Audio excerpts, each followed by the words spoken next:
So welcome everybody to the City Council meeting here in Clayton. It is July 20th, 2021, and we are going to go to the roll call. So Janet is here. So Janet, if you wouldn't mind.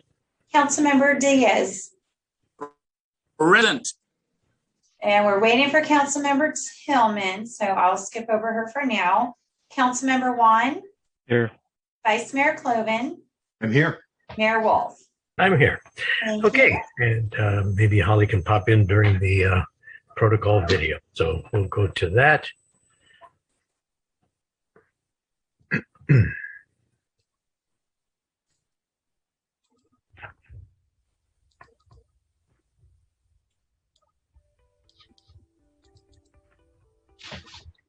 Due to COVID-19, this meeting will be conducted as a Zoom webinar pursuant to the provisions of the Governor's Executive Order N-2920, which suspends certain requirements of the Brown Act. This meeting is being webcast on the City of Clayton's website. The mayor will call upon its council, presenters, staff, and other speakers by name and ask that they speak clearly and state their name before giving comments or remarks. Persons participating via webcast and Zoom with their cameras enabled are reminded that their activities are visible to viewers. Members of the public participating by Zoom wishing to speak should use the raise hand feature or dial *9 and the mayor will call upon them at the appropriate time. Telephone attendees will be called upon by the last 4 digits of their phone number. It is requested that public speakers state their name, but providing such information is voluntary. Written public comments received by Clayton City Clerk by 5 p.m. today will be entered into the record, but will not be read out loud. If authors of the written correspondence would like to speak, they are free to do so and should raise their hand and the mayor will call upon them at the appropriate time. A roll call vote will be taken for all action items. The chat feature is not active. In order to get the full Zoom experience, please make sure your application is up to date. Okay, and I see that Councilmember Tillman is here. So Janet, if you will put that on the record, we are all in attendance. So thank you for joining us, Holly. Glad you can make it. And I see that Councilmember Diaz has the flag and is ready for the Pledge of Allegiance. So please take it away, Jim. Thank you. I pledge allegiance to the flag of the United States of America and to the republic for which it stands under God, indivisible, with liberty and justice for all. Thank you, Councilmember Diaz. Okay, moving on to item number 4. It's our consent calendar. We will, anybody have anything they want to discuss, pull from the consent calendar? Yes, I do. Okay, and Jim, I think you're frozen. Oh, there you are. Okay. Yes, go ahead. Did you hear? You're kind of breaking up there. Okay, well, I'll try to speak as clearly as possible. 2 items, the consent calendar that I have questions or ask notations. The first one is on page, well, 3 or 4 pages in. I don't see the page number. Wait, excuse me, on page 5. And there, and I want to thank up front City Clerk Janet Calderon for addressing this issue with me. You'll see that there are 5, requests for Ken Juray, who is the sound technician for the concerts. Yet there are, and apparently there was an additional one that Can was. you, hey Jim, Yep. you're it's getting hard to hear you. Can you try again? Let me call you in from my cell phone. Let me do that. Let me do that right now. And your screen is freezing up too. Yeah. While we're waiting for that, can I talk about D and E, Delta and Echo? Sure. So I just had a question. This is related to the joint bid for some of the pavement work or construction work. It seems like Martinez pulled out of this agreement. We entered into this I forget when, just under a year ago. Does that mean that, did they pull out of doing any joint bids or just this one? We bid the ADA curb ramp work jointly with Martinez, and we bid the paving jointly with Martinez and the city of Pittsburgh. We are ultimately awarding under the bids that went out under those joint agreements, but the structure that was there for those projects was intended to be Martinez as the lead. The vendor would invoice Martinez, and Martinez would pay, and we would pay Martinez. Same with Pittsburgh. What Martinez withdrew from was that multi-party, either 2-city or 3-city agreements to run the project in that way. But we're still able to award under that bid because the contractors were willing to honor the pricing that they had given under that larger bid document. So we're just not using the structure of the multi-party agreement going through Martinez. No, I follow that. I guess my question was more about process, because we had set up this thing where we can do these multi-city bids so that it's a little bit easier administratively. So I guess my question really is, does Martinez, they pulled out of this, so do they no longer wish to do that going forward? And so my understanding is, certainly I think there would be other opportunities to bid jointly, but the structure of having that single entity that the other agencies would work through, it was the opinion of the Martinez city attorney that wasn't a structure that was going to work under public works bidding law. And so they recommended, and ultimately recommended to their council, that they not award it in that way. And so that was why we're bringing it to you as a separate item. So I don't think we'll be able to use that very same structure that we were hoping to use with a single entity, and we have the agreement with the jurisdiction as opposed to the vendor. But we are still able to at least get the larger pricing available to us, the bulk pricing, if you will. And we will continue to engage in that bulk pricing, like bidding process going forward, or is this a one and done type of thing? No, I think if there's an opportunity for us to, if there is an opportunity for us to continue to bid with other jurisdictions to increase our buying power and or to piggyback under piggybacking opportunities, we will absolutely continue to do that. It makes us much more efficient in terms of the pricing we can get. Okay, so the hang up that Martinez found, or that they had, that doesn't trip up how we want to do the joint bidding with other entities? No, it really affected how we awarded the contract rather than the notion of a larger bid process. Okay. Thank you. You also had E you wanted to talk about? Same thing. Same question. Okay. All right. Jim, I'm sorry, Jeff, you done? I'm good. Thank you. Okay. And Jim, if you wouldn't mind, you got both of your computers going, or your phone and your computer, but if you wouldn't mind starting over, because we pretty much missed everything. Yeah. Now, because I'm trying to get rid of the other. No, it's not good. He might want to take his video off so he can free up some bandwidth.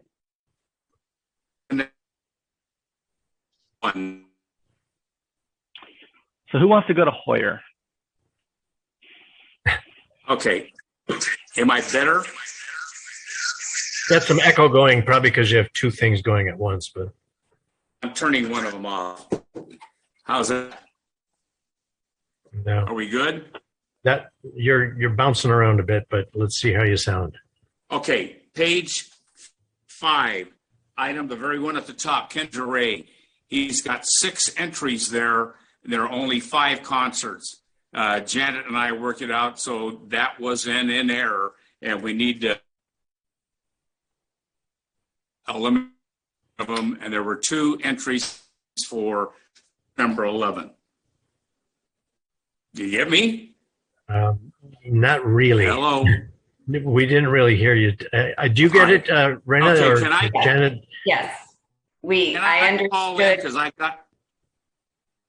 Yeah, why Go don't you ahead. call in, Jim, or turn off your video or That's what I'm something? going to do. Yeah, okay. Yeah, because I got another one on the consent calendar. So I got to ask you that question. Hang on. What number would you like me to call in on?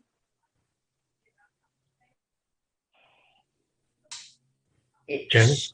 It should Hello? be. Hello, Central. Why don't you give me a call at 673-7304? Okay, I'll do that. Thank you. Just give me a second here and I will do that. Okay. But Rena, you understand what he was saying there? On that particular one, there was an error in the obligations with a duplicate payment for the sound person for the concert. So it sounded like he and Janet worked that out. So we'll make sure that the obligations/checks are corrected to match what they should be. So Okay, and he said he had one more he wanted to. he did say that. So there's Janet unmuted. So Yes, so I have Councilmember Diaz on speaker. So Councilmember Diaz, take it away. Great, thank you. So on the page 5, there are 6 entries for Mr. Duray. There should only be 5, and I know Janet has taken care of that. It moves one of the double counting for September 11th. All right. Okay, we got that. All right. The next one, page 2. There is an entry there for the Clayton Pioneer for $1,100. And I don't need the answer right now, but I want to ask the question. Which elected official requested it? Who approved it? And how was the check delivered or payment delivered to the Pioneer?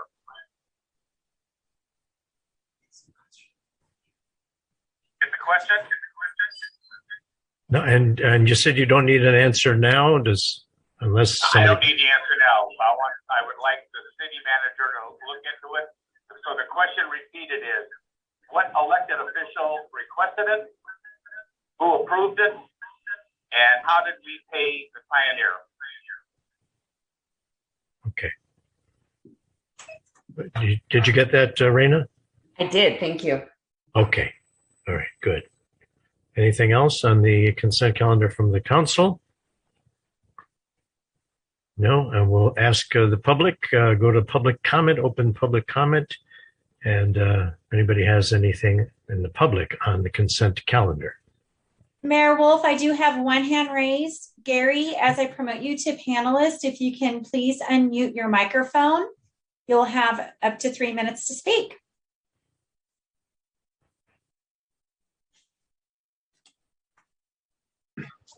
Okay, can you hear me? We can. Welcome. Good evening, Gary Hood, 1301 Easley Drive. Tonight, I would like to voice my dissatisfaction on a matter that took place at the last city council meeting held on the 29th regarding my First Amendment rights. But first, let me tell you a few things we need to know. All of us need to know about the First Amendment.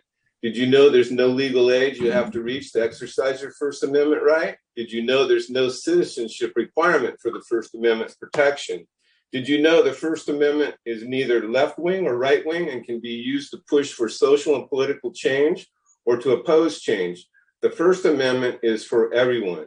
My question to all of you, what rules and guidelines do our city council follow when conducting meetings? Hopefully it's the Robert's Rules of Order. If you haven't read the Robert's Rules of Order, I suggest a few of you take the time to read it. Regarding opening and closing public comment during your discussion on the state housing numbers, I for one was denied my First Amendment right to speak. How was my right to speak denied? It was suppressed by improper leadership from Council Member Wolf and Tillman. Fact, Mr. Wolf, closed public comment before he had even opened it. When I heard this, I immediately raised my hand. Councilmember Diaz tried to correct Wolf's error, but said a hand was raised. Wolf never opened public comment, never opened the public comment section of the meeting. Not sure why this was done, but Holly Tillman also said you heard Wolf say it twice. For the record, I called Janet Calderon at City Hall the next day, and she said she'd review the recording and get back to me. She called me back later that day and confirmed that I was right. Wolf and Tillman were wrong. The public comment section of the meeting was never opened. She suggested I talk to the city manager, which I did. Several violations occurred that evening. A Brown Act violation was committed. The California open meeting law was violated, and my First Amendment rights were denied. For the record, Mr. Wolf and Mrs. Tillman, public comment on agenda items need to be opened before they can be closed. I am requesting a formal apology from Councilmember Wolf and Tillman to me, my family, and the community. I would like to thank Councilmember Diaz for trying to correct the situation when it occurred. A simple solution would be to have the public speak and no harm would be done. In my opinion, Mr. Wolf, you should never been elected mayor by Tillman and Cloven. We all know Jeff Wan was the right person for the job, but the three of you, Wolf, Cloven, and Tillman, wanted to play politics. In closing, many citizens of Clayton are waiting for the council to make good on a promise made in January of this year to heal the divide in our city.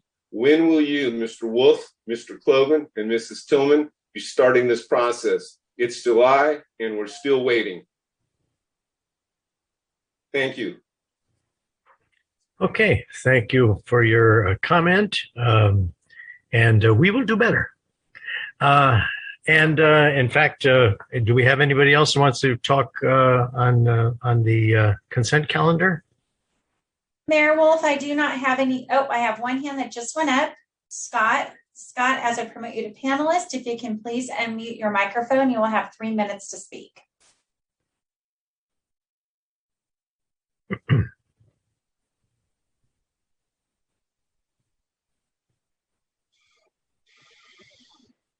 Hey guys, can you hear me? We can. Welcome. All right. Hey, all of us are human. None of us are perfect. I actually got cut off a couple of weeks ago. I was trying to make a public comment and got cut off. You know, no big deal. I'm not going to make a big thing about it. I didn't call Janet the next day. I didn't make a big thing about it, but just wanted to say that I wasn't going to make a public comment tonight. But you know, we don't need to get worked up about all this. We're all neighbors. We're all humans. And thank you for your time, guys. Thank you, Scott. Okay, Janet, do we have anyone else from the public before we close the public comment on the consent calendar? Mayor Wolf, I do not have any other hands raised on this item. All right, give it another beat, and we will close the public comment at 7:20 for the consent calendar. Moving on. All right, so recognitions and presentations. Oh, well, we got to vote. That's right. What am I doing? We got to vote on the consent calendar. Somebody make a motion, please. And do we need to have a clarification on the motion with what was pulled or what was discussed, especially with what Jim wanted to know? I think you have to have it amended. That's correct. Somebody want to make an amended motion? I move approval of the consent agenda as amended. Do you have a second? I'll second. Okay, second by one. Okay, I'll Janet to call the roll, please. Councilmember Diaz. Yes. Councilmember Tillman. Aye. Councilmember Wan. Aye. Vice Mayor Cloven. Yes. Mayor Wolf. Yes. Okay, there we go. All right, now we'll move on to item number 5, recognitions and presentations. We have Sustainable Contra Costa by Cleaner Contra Costa Challenge. Tina Newhusle is the president and co-founder, Colleen Noland, community organizer. So we have a presentation this evening. So welcome. Hi, everybody. Thank you for having us. And you just did my job, so I don't need to tell you what we do, but I am Tina Newhusle. I think, Colleen, are you able to share your video? Great, thank you. We're grateful to be here tonight to talk with you about Sustainable Contra Costa, what we're up to, and how we'd like to work with the City of Clayton. Sustainable Contra Costa, or SCOCO, is a 501c3 nonprofit organization started back in 2008 by 5 local citizens who recognized the need to live as if we only have one planet and the need to step into our natural responsibility to care for our common home, all of its species, and leave a habitable planet for our children. We've become a broad coalition of citizens, educators, students, businesses, agencies, and leaders like you who are working together to inspire healthy, connected, and regenerative communities. We provide tools and resources for people that help them save energy and water, build healthy soil, and build strong, connected communities, things that also save money and the planet. SCOCO has been working with several cities in the county for over a decade now to keep our communities clean, healthy, and vibrant. We've earned our place as a trusted partner with local government to achieve our common goals. We currently partner with 15 public agencies and about 80 community groups throughout Contra Costa and the Bay Area to provide solutions and resources that make it easy for people to integrate sustainable practices into their everyday lives. Our education campaigns inspire thousands of people each year to take action. Since 2012, we've reached 26,000 people who've done over 51,000 projects and behavior changes that save resources, grow food, reduce waste, support the local economy, and build healthy, resilient communities. The new Cleaner Contra Costa Challenge, which we're here to talk with you about tonight, has over 1,800 households participating and is our most impactful program yet. SCOCO is a leader in the local sustainability movement. We organize regional events and networks that foster community connection and widespread action, including the Sustainable Bay Area Network and the Contra Costa Leadership and Sustainability Awards. Some of your city staff and some of you may have been to the Contra Costa Leadership and Sustainability Awards in the past. We're about to have our 13th annual. It's usually really fun in person. It's coming up on September 22nd. You can register, it's free to attend. And I promise you can go to our website at sustainablecoco.org/awards. And I promise you it'll be one of the most fun online events you've been to yet. So let's see what else. We host workshops, and the new Sustainability Live online show is a fun interactive discussion with great speakers, local speakers. Usually, if you're interested in biking at all, join us next Wednesday night for Let's Get Rolling Biking and Bikes in Contra Costa. And you can register for that at sustainablecoco.org/TV, and it's free to join that as well. We contract with local agencies. Sorry, one second here. We contract with local agencies to conduct public outreach on their programs. For example, we teach about 3,000 high school and elementary school students each year about water and wastewater on behalf of Central San. And we conduct Bay Ren energy efficiency workshops for Contra Costa County. And we're super excited about our new youth-led program, which is the Sustainable Leaders in Action. A lot of them are from your area or from the East County area. SLEA is an incredible group of 60 now, high school and college age students whose mission is to uplift and cultivate a network of next generation leaders and provide Contra Costa youth with opportunities for professional development and camaraderie. They create a newsletter for young people. They organize a quarterly climate careers chat with the county libraries, and they are putting on a summer program right now for kids. We're here tonight to talk about the Cleaner Contra Costa Challenge, which was launched in 2019 in partnership with Contra Costa County and the cities of Antioch, San Pablo, and Walnut Creek.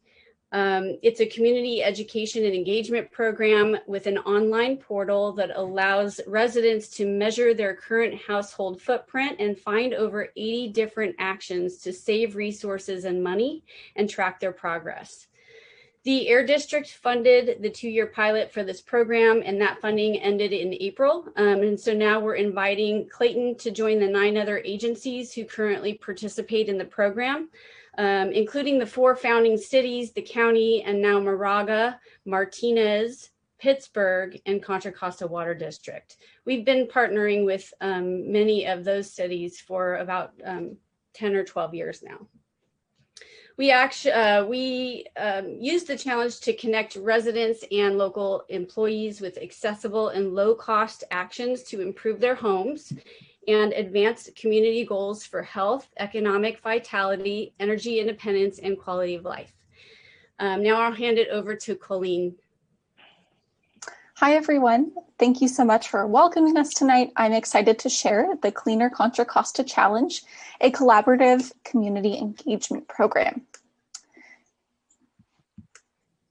This may seem surprising, but according to the 2018 EPA Greenhouse Gas Emissions Inventory, 40% of our annual emissions in the United States come from 5 basic household activities.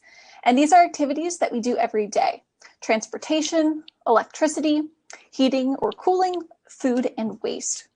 But the great news is that we have solutions in all 5 of these areas. Because we do these activities on a daily basis, we can have a huge impact in terms of our emissions when we change up our habit. So the Cleaner Contra Costa Challenge is a free online platform. It can be found at claytonca.gov. It's also available in English and Spanish, and it's easy to switch between the 2 options. But on this main page, you can scroll down to learn about the action categories, or you can even click on Why Join to see why local cities and organizations are supporting the challenge. It's quick and easy to sign up, and it takes less than a minute. Someone will just put in their name, email, and zip code. And if they'd like, they can also create something called an energy profile. This is a short quiz that allows them to measure their household emissions and see how they can reduce them with personalized recommendations. This information is kept private to the user, however. Even administrators can't see those energy profiles. The core of the platform is the action page, which has 10 broad categories, and the platform has over 80 actions, and most of them are either free or low cost. So there's a huge range of options. One can learn about many items from canceling paper junk mail all the way up to switching to energy efficient appliances or even electric vehicles. We recommend that users start with the hanging out at home or the getting started categories. We also have this amazing filter tool where users can find the actions that work best for their lifestyles. So for example, they can filter by impact, which would allow them to reduce emissions, or they can filter by monetary savings if they'd like to save money. Next, they can filter by difficulty, any upfront cost, and time required. Plus, there are lots of renter-friendly actions, so anyone can find an action that works for them. For example, one of our new actions this year is make a meal plan. We all know that reducing food waste is great for the environment and our wallets. So we can reduce our greenhouse gas emissions, plus nobody wants to waste their hard-earned money. So we love to share this one. Each action has a title and short description, plus users can see the savings they can experience in their homes. Plus, they can customize many of the actions. So if they felt maybe they could reduce 10 cups of food waste a week, they could put that number in there and they could see their impact go up as well as their annual savings. Each action has a step-by-step guide, which explains why it is important, and it breaks it down into manageable steps. So even if one hasn't heard of this before, it makes it really easy to get started. The steps explain how the action can save money and resources, plus it explains other benefits that may be incurred, such as health benefits with an active lifestyle. Finally, each action has custom resources based on the user's zip code. So when users sign in, they can find local resources at their fingertips, as well as incentives and rebates. So right here, you can see a fridge finder where users can put in ingredients they already have, and they'll receive a recipe suggestion. Another great example of custom resources can be found with an action called the Home Energy Checkup. So this allows users to make small but impactful changes in their homes, such as using power strips or LED light bulbs. And here at the bottom, again, you can see those local resources. There are some here from Energy Upgrade California who recently awarded us a grant, and at the moment we're conducting energy efficiency outreach to residents throughout the county, including low-income, senior, and Spanish-speaking residents. So we're really excited about this opportunity, and we're sharing their materials.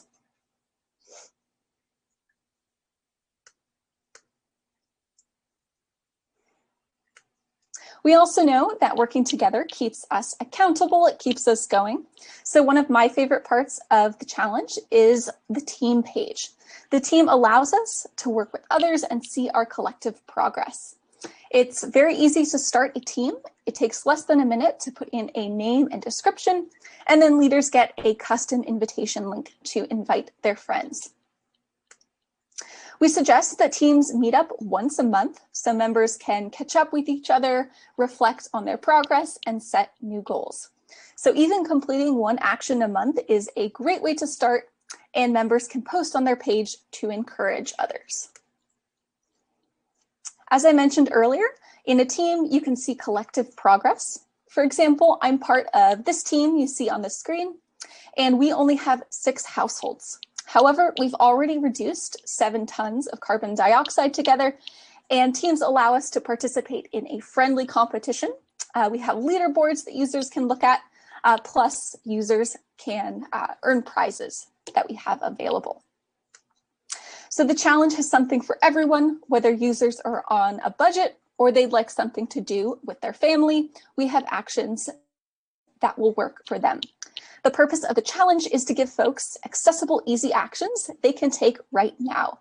We have so much power and agency, even when working from home, and we're really excited about the opportunity to share this with you and your residents.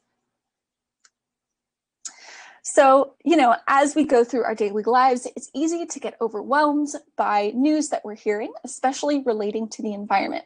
However, when we work together, we can have a huge impact. This here is our progress page, and it is visible to any user on the platform. But you can see that as a community, we have over 1,800 homes participating, and we have saved over $212,000 of water, as well as over over $212,000 and over 1 million gallons of water. As of today, we've also saved 548 tons of carbon dioxide. So us at Sustainable Contra Costa, we create seasonal campaign messages to inspire residents to continue taking action, and local business partners also donate incentives for challenge participants. We work with city staff to determine how messaging around the challenge can meet your goals and increase awareness of sustainability initiatives. For example, we hold a meeting once a month for 1 hour where cities can come together to share ideas and coordinate messaging. We use these messages, resources, and meetings to engage with community and youth groups, teachers, libraries, faith communities, and service groups throughout the county. And now I'll turn it over to Tina to share more information about our city partnerships.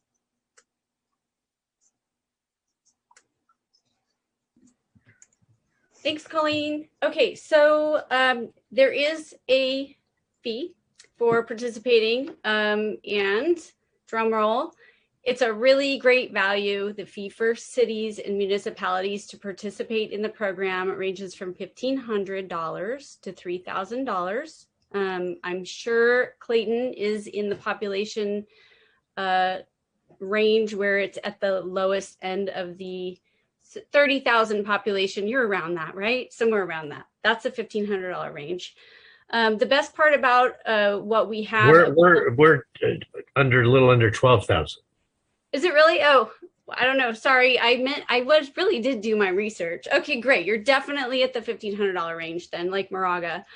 So the best part about this is we put in all this money and work up front from the Air District grant. So it's a huge hub and resource full of local rebates and incentives, and a place where everybody in your city can find these resources. And it was paid, the initial development of the platform was paid for upfront by the Air District grant. So we're able to continue running the platform and the engagement program at a significantly reduced price from what we had to put in to develop it. So that's the good news. We can also create a landing page for Clayton that would allow you to see and measure the progress made directly by all the residents in your community. So we hope you're interested in working with us and participating in the program. We can have a conversation with your city staff and to learn more about Clayton's goals and how we can best support you. We saw that you have a huge, awesome resource list of local organizations on your website. So that's already going to be a huge help for us. The amount of participation by city staff is totally flexible depending on, what you want or how many updates, often you want to meet with us. So we're really flexible. And that's about it for our presentation. And we hope you have some questions for us. Thank you, Tina and Colleen. And Council, do you have any questions for Sustainable California, Contra Costa? I'm at a correction based on latest. Jim, I'm sorry, we just can't hear you. I'm going in again to Janet because I had a question. Yeah. In your presentation, you had mentioned that residents, there's no cost to sign up, it's name, email. Is that only available if the city participates at the fee level that you're talking about, or can people do this without that piece? No, we hope that you'll join. So it takes a minute. Everybody can join. So the fee is for us to coordinate on your messaging and work directly with the community groups and schools in your community in Clayton. And it would allow us, it would help support our time spending working. Colleen gives a wonderful high school presentation where she works with the high school students. And we are mentoring high school students in Martinez. We've done it in Moraga. It's been really successful. And it gets a lot of engagement, and we will work with all the community groups in your community. That's what the fee is for us to create direct messaging that meet the goals of your city and work with those community groups.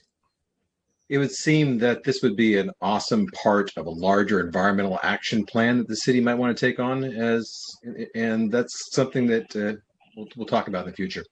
No pressure. Okay. So I want you all to know something about Sustainable Contra Costa. We do not twist arms. We do not embarrass people. We do not tell you what to do as a city. We meet you where you're at, and we help people take the next steps. Thank you. I have a question, but I think it might be fine, so I'll let him go first if he is, Janet. Jim back.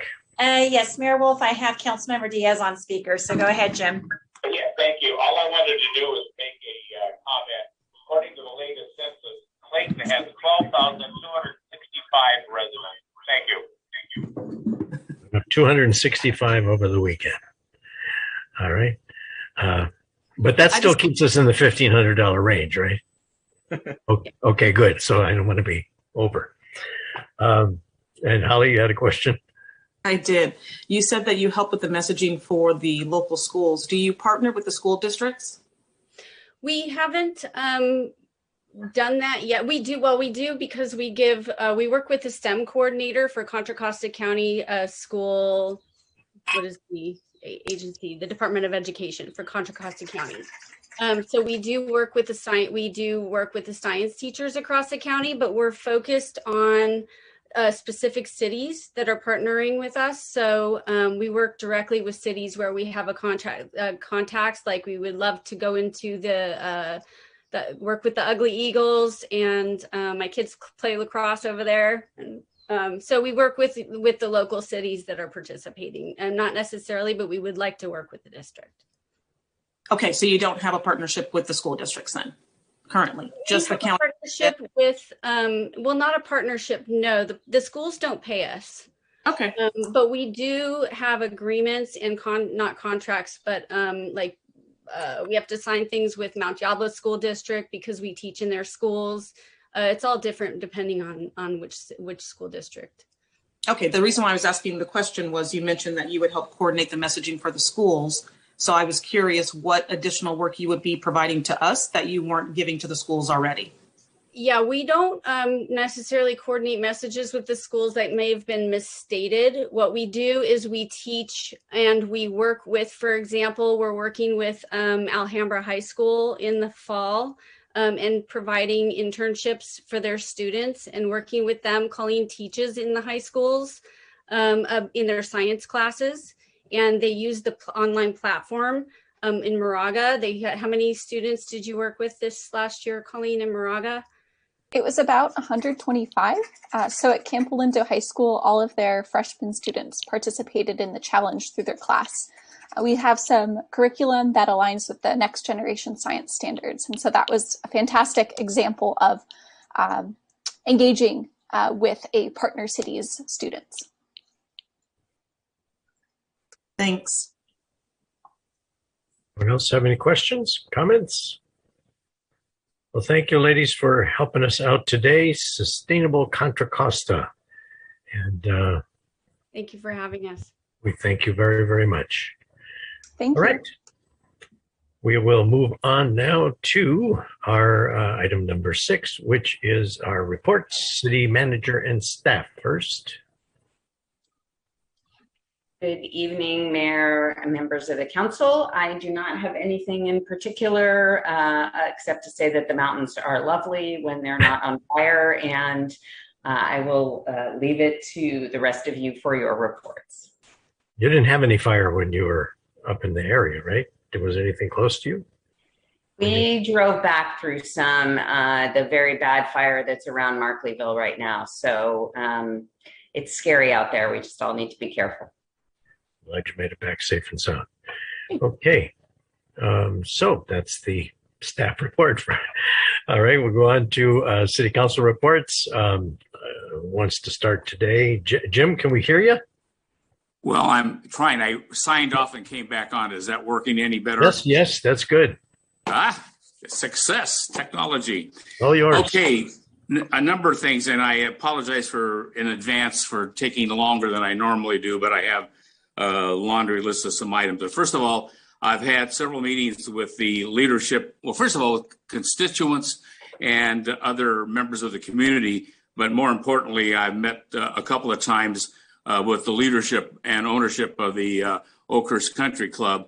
And we created a link between them and Harrison Associates. And I particularly want to thank and reach out and thank Tammy Eaton and Mark Nasser, who I believe are both on the call here, on trying to resolve their questions and at least provide some additional information to them that they requested. Secondly, on the 2nd of July, I got another invitation to go back out to Cemex.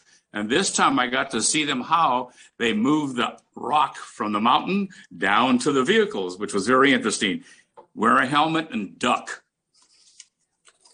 Okay, July 4th, there were several events that took place on Independence Day that I want to bring to light. First of all, a group of citizens led by an individual who asked to remain nameless. But anyway, between he and a number of the ladies of Clayton requested that we have somewhat of a 4th of July Independence Day parade, which we did. It was not sanctioned. It was unsponsored. It was unscripted. And we put it together in about, I would say, 2 days. And we had, I don't know, probably 100 plus children on bicycles and so forth that came out and paraded down Main Street. They actually stayed mostly on the sidewalks to not get into the traffic lane, which I want to make clear. Also, the police department had been given advance notice on it, and they were also there present to make sure that things ran safely. So it did. 2 swipes around the city. It was great. The children had a wonderful time. The people were waving their hands, having a marvelous time. We also had, as a matter of fact, which got little notoriety, members of the Morgan Territory Community Association, which brought out a couple of vehicles, including their fire truck and some 4 vintage automobiles that were part of it. And one thing I want to make clear about that fire truck, we've had so much misinformation provided about that. That fire truck is privately owned. It's licensed by the Department of Motor Vehicles, and it is insured. And it never has been used for political purposes that were linked to the Morgan Territory Community Association, which is a 501c3. They have never endorsed any political individuals or campaigns, the MTCA. They have stayed neutral. That truck, again, privately owned, registered with the Department of Motor Vehicles, and insured properly by a local and reputable insurance company. I know people have gotten concerned over that fire truck. No need to get concerned. It's entirely legal and nonpartisan. Later that day, a number of us were invited up to the city of Concord for their Independence Day fireworks and other show, and it was really a spectacular evening. Beautiful night, had a wonderful evening, and I want to thank the mayor of Concord, Tim McGallion, for inviting us up there, and we saw a great show, and only had a couple of little mishaps, but those were immediately handled by the Contra Costa County Fire Association. I want to respond to some more misinformation that was presented on social media. That I don't participate in social media, but one of our appointed officials wants to sound off on those and made comments relative to the Independence Day event that took place. You heard my comments on that. Unsponsored, unscripted, it went perfectly. The concerts in the Grove, they're not sponsored by the city. They're sponsored by Howard Geller and his team of people that put them on. They are administered by the city, but Howard is the prime mover behind that, and he does a marvelous job. And I hate to say this, but we missed 2 opportunities to recognize Howard for his contributions on his birthday in June.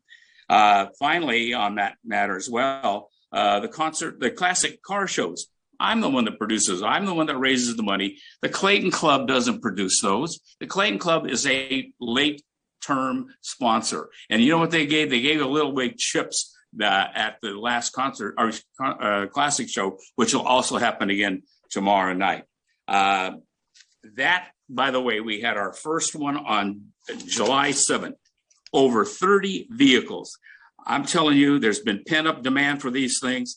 They came out in spades. Very well mannered and attended. It was a wonderful evening, and we will look for a good turnout again tomorrow night for the second one. We're only doing 3 this year, but I want to just tell you that people really enjoyed that.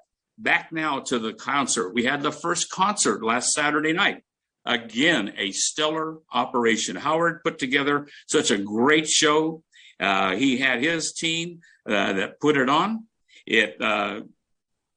I can't tell you how many people were out there, but they were in spades as well. A lot of people came out for that show. We ran out of parking places. We collected over $4,300, the most ever collected at a concert in the Grove. Congratulations, Howard, and your team. You did a marvelous job. Lastly, I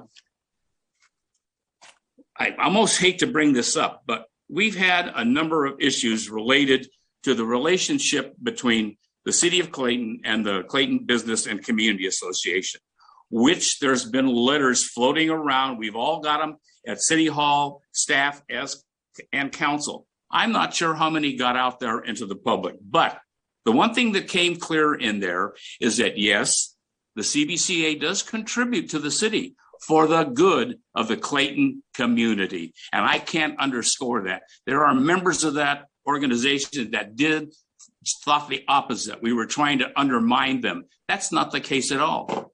And how did we find that out? Through a document called the 990. And you may wonder, how do I know, little old city councilman me, know about a 990? Well, for 14 years, I served on the board of directors of the United Way of the Bay Area. In that 14 years, I was not only the treasurer, I was the chair of the finance committee and a member audit committee. Every year we published the required IRS 990, which now everybody I think has seen the ones for the CBCA. I had to sign those. I'm absolutely amazed at the number of people in that organization that one never even heard of a 990, saw one, or knew that their names appeared on it, including members of this group right here. I want to tell you something. As the treasurer of the United Way of the Bay Area, we didn't give away $10,000, a couple $100,000 a year. We gave away $10 million to $30 million. And when I had to put my signature on that 990, I looked the chief financial officer in the eye each time. And I say, you're attesting to me and assuring me they are correct, valid, because they're not going to ask you, my friend. They're going to come to me as the treasurer, and then I would sign them. I am absolutely surprised, dismayed that some of the members of that other organization, our nonprofit, our town, who do good for the community, never even saw a 990, yet their name appeared on it. And we got proof of that by some anonymous person. So CBCA does good work. They do it for the betterment of the community. They have done, in fact, marvelous things for this town, and I hope that they continue to do so, and I continue to help work on all of their projects. They are a great organization and have been since 1984, is I think when they were first incorporated. But they do good work for the betterment of the community, but we now know for sure that, in fact, they do give money to the city of Clayton. And if anybody says they don't, they better look at the 990s. And for those people whose names appear on that 990, they need to be prepared to answer that directly. All right, I'm almost finished, and then I'm going to be quiet. A couple of things. Last week, during the absence of our city attorney, I called the interim city attorney, a fellow by the name of Joshua Nelson, on Tuesday, July 13th. Today is July 20th. I have not heard back from him. What is he doing, Mala? Okay, finally. At the meeting where we went with Concord to the celebration of Independence Day, I was talking with other council members from the city of Concord, and we got on the subject of in-person versus Zoom meetings. They are returning to in-person meetings August, next month. Why are we waiting until October? Thank you. I don't need an answer for that one. Okay, thank you, Jim. How about Peter? I know you're on vacation, so it should be a short. It is short, but I couple things. I did attend a Transpac meeting on the 8th, and I always enjoy those meetings. It was a great conversation with my fellow city council members from other jurisdictions local to us. I also had a chance to go to the celebration on the 4th of July with the city of Concord. I really enjoyed that. I did want to reach out and say, hey, congratulations that the kids were able to enjoy being in a parade-like situation downtown. I am fully looking forward to us returning to normal and having the grand parade. And I'm glad they were able to celebrate the way they were able to. So thank you for those who organized that. I also want to thank the CBCA. I just got through with the spring bocce season. I think we have one game left. And, you know, if there's nothing like normalcy than being with a bunch of Claytonians on the bocce courts on a Friday night. And I just really appreciate that. And throw that on top of a concert in the park. I mean, we're getting close, guys. And that's awesome. With that, that's the end of my report. Nothing about Hawaii? It was awesome, and I got a little bit of a tan, but that's all I got. Thank you, Peter. Holly? Thank you, Mayor. Let's see. I had a few meetings over the last 3 weeks or so with city staff. So that involved the chief as well as the city manager. I attended the mayor's conference on July 1st. I did not participate in the impromptu parade that happened on the 4th of July, but I was there out there at the deck of Moressi's and did hear all the applause when the littles were going through with their trikes, and it was exciting to see them. And I also attended the fireworks at the pavilion that evening. I had last week on the 13th the opportunity to attend an event that was a meet and greet for Opportunity Junction, which is a nonprofit out in Antioch. My husband actually serves on the board, and they do good for all people. So if there's anybody on the line that's looking to get back out into the workforce, they have programs that you should look into. They do 6-week classes, I believe it is, and then they try to place you in a job. I've mentioned this on another meeting, but in case there's newbies that are on the call, it's called Opportunity Junction. They're based out of Antioch, and I encourage you to look into them if you're looking to get back into the workforce, if you've been out for a while or you lost your job during this pandemic. Again, it's a nonprofit, so it's free to use, as far as I know. I also did not attend the Library Foundation meeting, but they did send me a recap that they wanted me to let everybody know about. So I will read you their information. They are having a book sale this weekend, and it'll be from 10 a.m. to 5 p.m. and it will be in Hoyer Hall, which is at the library. They said that it's limited titles, but there's lots of choices. All buyers will be entered into a raffle for a $20 certificate to be used for purchases at the next 3-day sale that's coming up in October. They mentioned that the memberships in the Clayton Community Library Foundation are down over 50 units since March of 2020. The library book clubs are getting started a new mystery lovers group on the first Saturday of each month. The second Monday, an ongoing group is also starting up again. Regular programs will start up in September and October. And the library commissioner has stated that new library funding from both the state and the federal government may be available in the near future. So that's promising. And then they wanted me to let you know that the bookstore has restocked new titles and a variety of subjects, and they're priced at $1.50 for children. So that's the update for the Library Community Foundation. And let's see if I've got any other goodies to tell you guys about. No, just quite a few phone calls and emails dealing with a few things that occurred last week, but I'll discuss that more at the end of the meeting. Thanks. Thank you, Holly. Okay, Jeff? I think we canceled the last meeting, so it's been a few weeks. Went by fast. Yeah, primarily just talking with residents about some of their concerns and email and phone calls. So. That's all. Thank End you. of report. Okay. And for me, I attended the mayor's conference, and we talked about broadband infrastructure and economic recovery. Had a chance to meet with and try to get to know Planning Commissioner Ed Miller.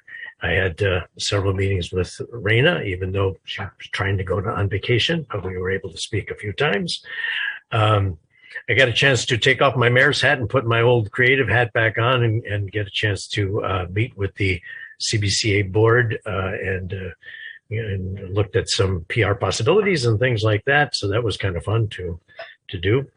Wrote my newspaper articles, and the fireworks pavilion celebration was there. Appreciate the invite from Mayor McGallion. I had the East Contra Costa County Habitat Conservancy emergency meeting, had to attend, and got that done. And then the Grove concert, former Mayor Pierce and I walked around with the buckets to collect the money from very generous Claytonians and friends of Claytonians who came out. It was, as Jim said, a massive crowd. We had a record amount of donations, and so we really, really appreciate it.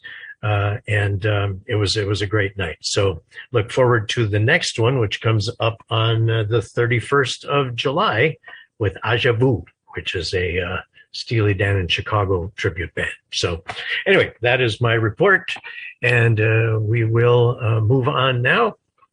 And now we're going to go to public comments that are not on the agenda, no agenda item. You'll have 3 minutes, up to 3 minutes to speak, and we will open those public comments right now. And Janet, you can let us know who will be in the queue. Yes, our first speaker is Glenn. Glenn, as I promote you to panelist, if you can please unmute your microphone, you'll have 3 minutes to speak.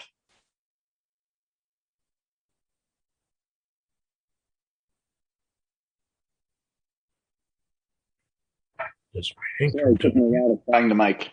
There you go. Yes, I just had a quick question. I understand that the Contra Costa County Water District met on July 7th. I understand from a local contact who is high up on the board that all their restrictions were mandatory. And I would like to ask the council, I would like to plead with the council to open the water feature in the park.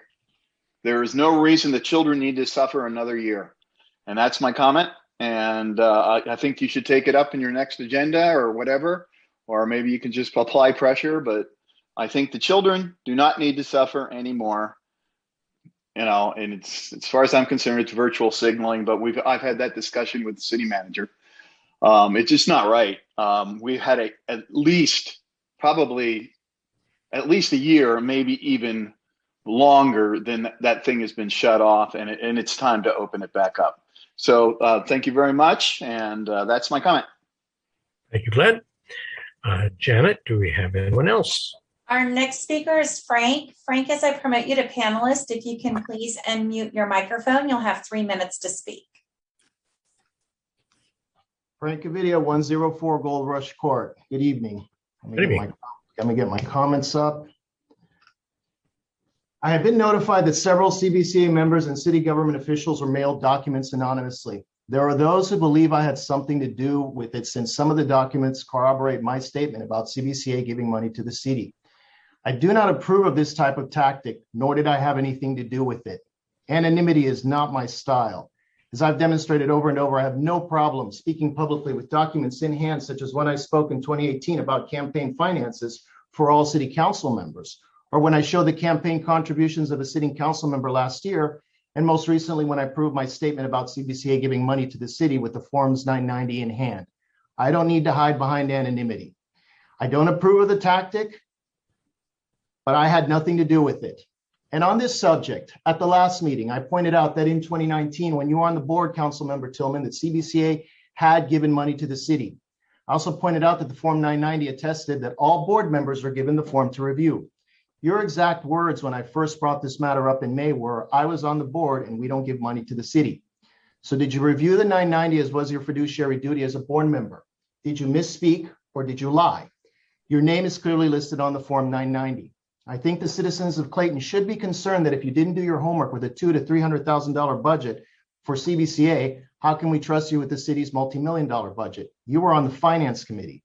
Fiduciary duty is a very serious matter. In addition, you have not retracted your statement. In fact, you went further and allowed yourself to be quoted by Tamara Steiner in the recent article written to disparage me. And if Tamara Steiner is listening, Tamara, will you print a retraction given your husband reviewed the 2017 990 prior to submission to the IRS with a $10,000 donation to the city? If you don't, all it will show is how biased your newspaper is. Councilmember Tillman, at minimum, you need to correct your statement made here and in the Pioneer. My main goal at this point is to end the preferential treatment given to CBCA. I'm in possession of a document listing all incoming money from CBCA to the city. Why was CBCA not billed for 3 years for police services provided at CBCA events? Delayed billing is preferential treatment. The bill was finally paid, but if any citizen in Clayton failed to pay his or her debts to the city after 3 years, I doubt the treatment would be the same. In 2018, CBCA states on its 990 that it gave $10,500 to the Clayton Police Department, yet only one check for $1,000 was actually received, according to the records I have obtained. Whereas the other $9,500 that the 2018 990 reports was donated to the Clayton Police Department. Is this an error or fraud? Any potential donor needs to be assured that CBCA is being forthright about where money goes. There are several other inconsistencies I have found. Tamara, perhaps you could put some of those journalistic skills to work and get to the bottom of this instead of being political and attempting to disparage me. I don't expect you will, as you routinely attack anyone who doesn't agree with you politically. I repeat my call that all private reporting by any city official at CBCA meetings needs to end.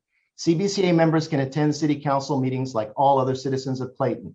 CBCA does do good work for our city, but it absolutely needs to stay out of politics and focus on the charitable works and events for the good of Clayton and not lobby against city council members, candidates for city council, or planning commissions. Thank you. All right, thank you. And next, Janet, do we have any more hands up? Mayor Wolf, at this time, I do not have any other hand. Oh, one hand just went up. Actually, two. So Gary, as I promote you to panelist, if you can please unmute your microphone, you'll have 3 minutes to speak.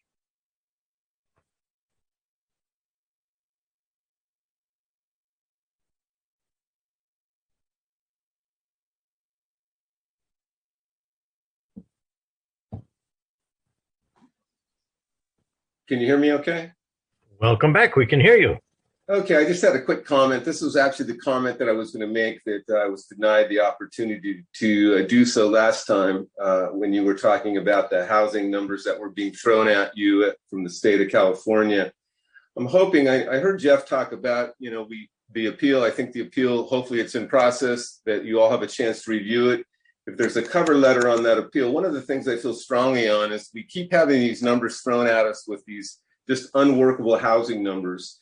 And I've read quite a few articles in the last several weeks about power shortages, rolling blackouts, and water supply shortages with water rationing. And I'm hoping in a letter, I'm not sure if this is going to be part of the letter, but I'm hoping it can be, that we mention to the state, until they get their act together with our water supply and our power supply, where we have no rolling blackouts, no housing should be built in the state of California.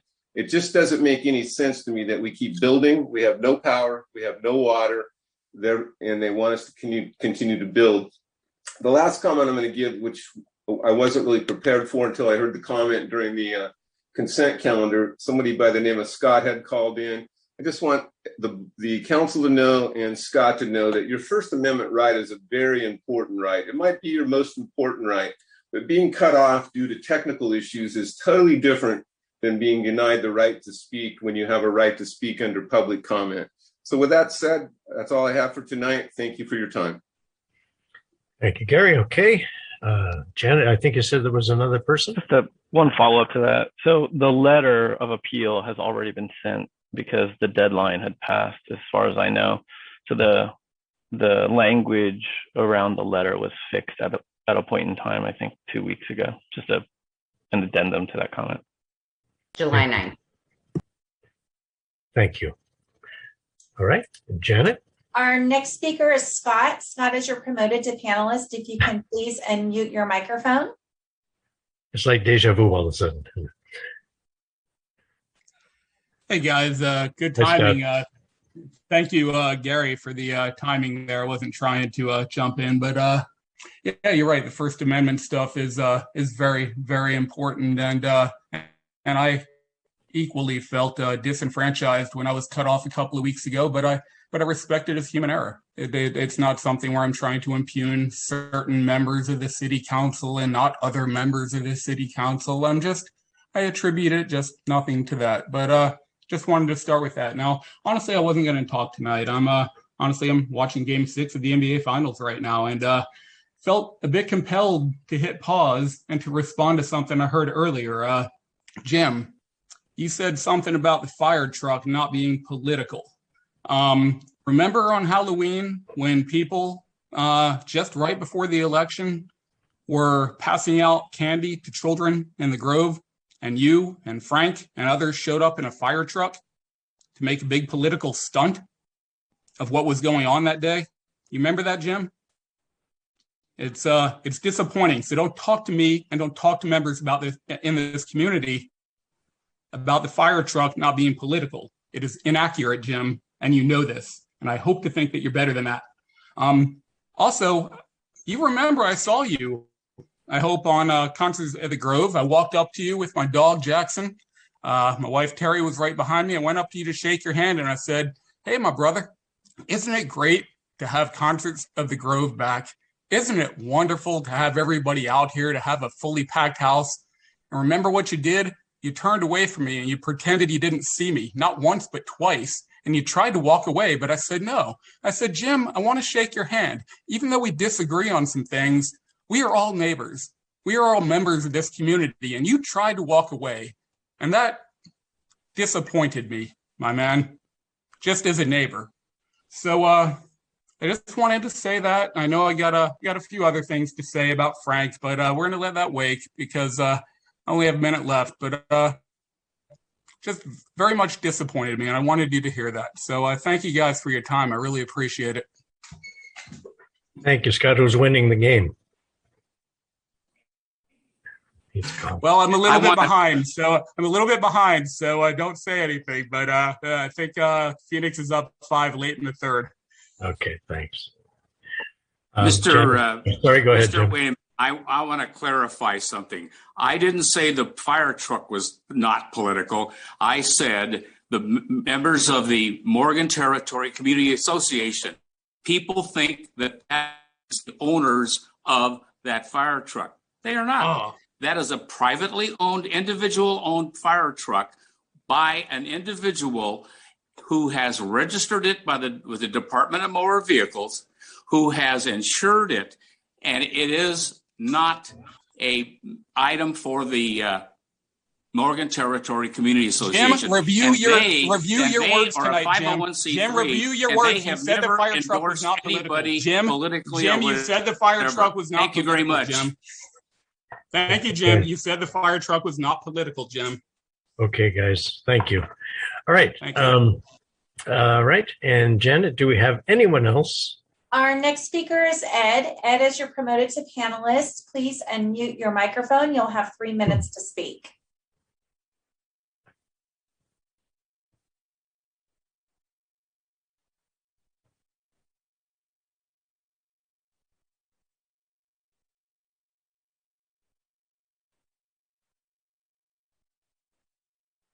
I don't see Ed on the screen at all. Do we have anyone else, Janet? And we can always come back to Ed. No, Ed's the last hand up. Let's see. I've tried it a couple of times and it says he'll be rejoining the webinar as a panelist, but it's not. I could allow him to speak as an attendee. We can try that. Yep. Sure. Okay. All right, Ed, I have you on the screen. You'll have 3 minutes to speak if you can unmute your microphone.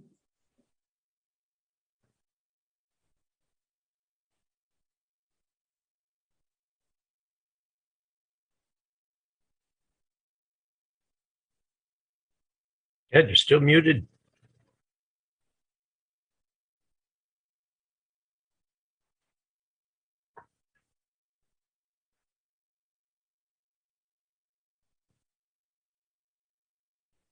Going once, going twice.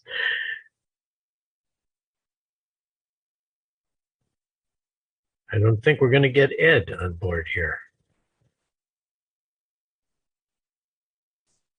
Mayor Wolf, would you like Mr. Miller to have the option of calling my direct line? Yes, if we can get him in, great. Ed, if you can please give me a call on my direct line. It is 673-7304. That number again is 673-7304. Operators are standing by.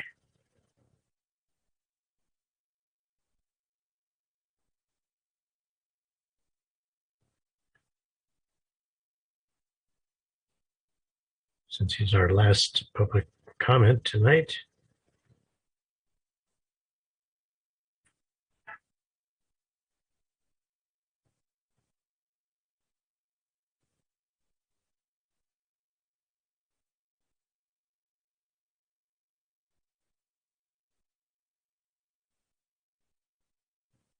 I think we're having quite a bit of technical difficulty with Ed. Mayor Wolf, he has not called into the line yet.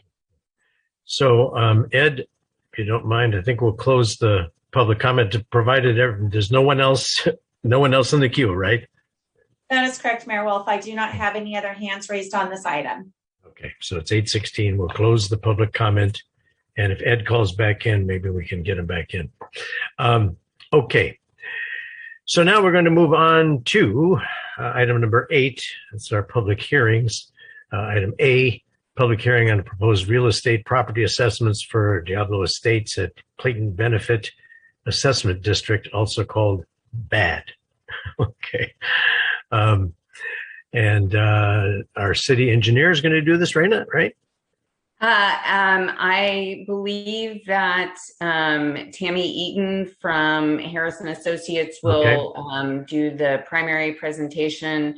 Bill Stracker is also on the line. So, and I'm going to share my screen to, and there's Tammy now. I'm going to share the screen with the presentation, and Tammy can use me as a automated,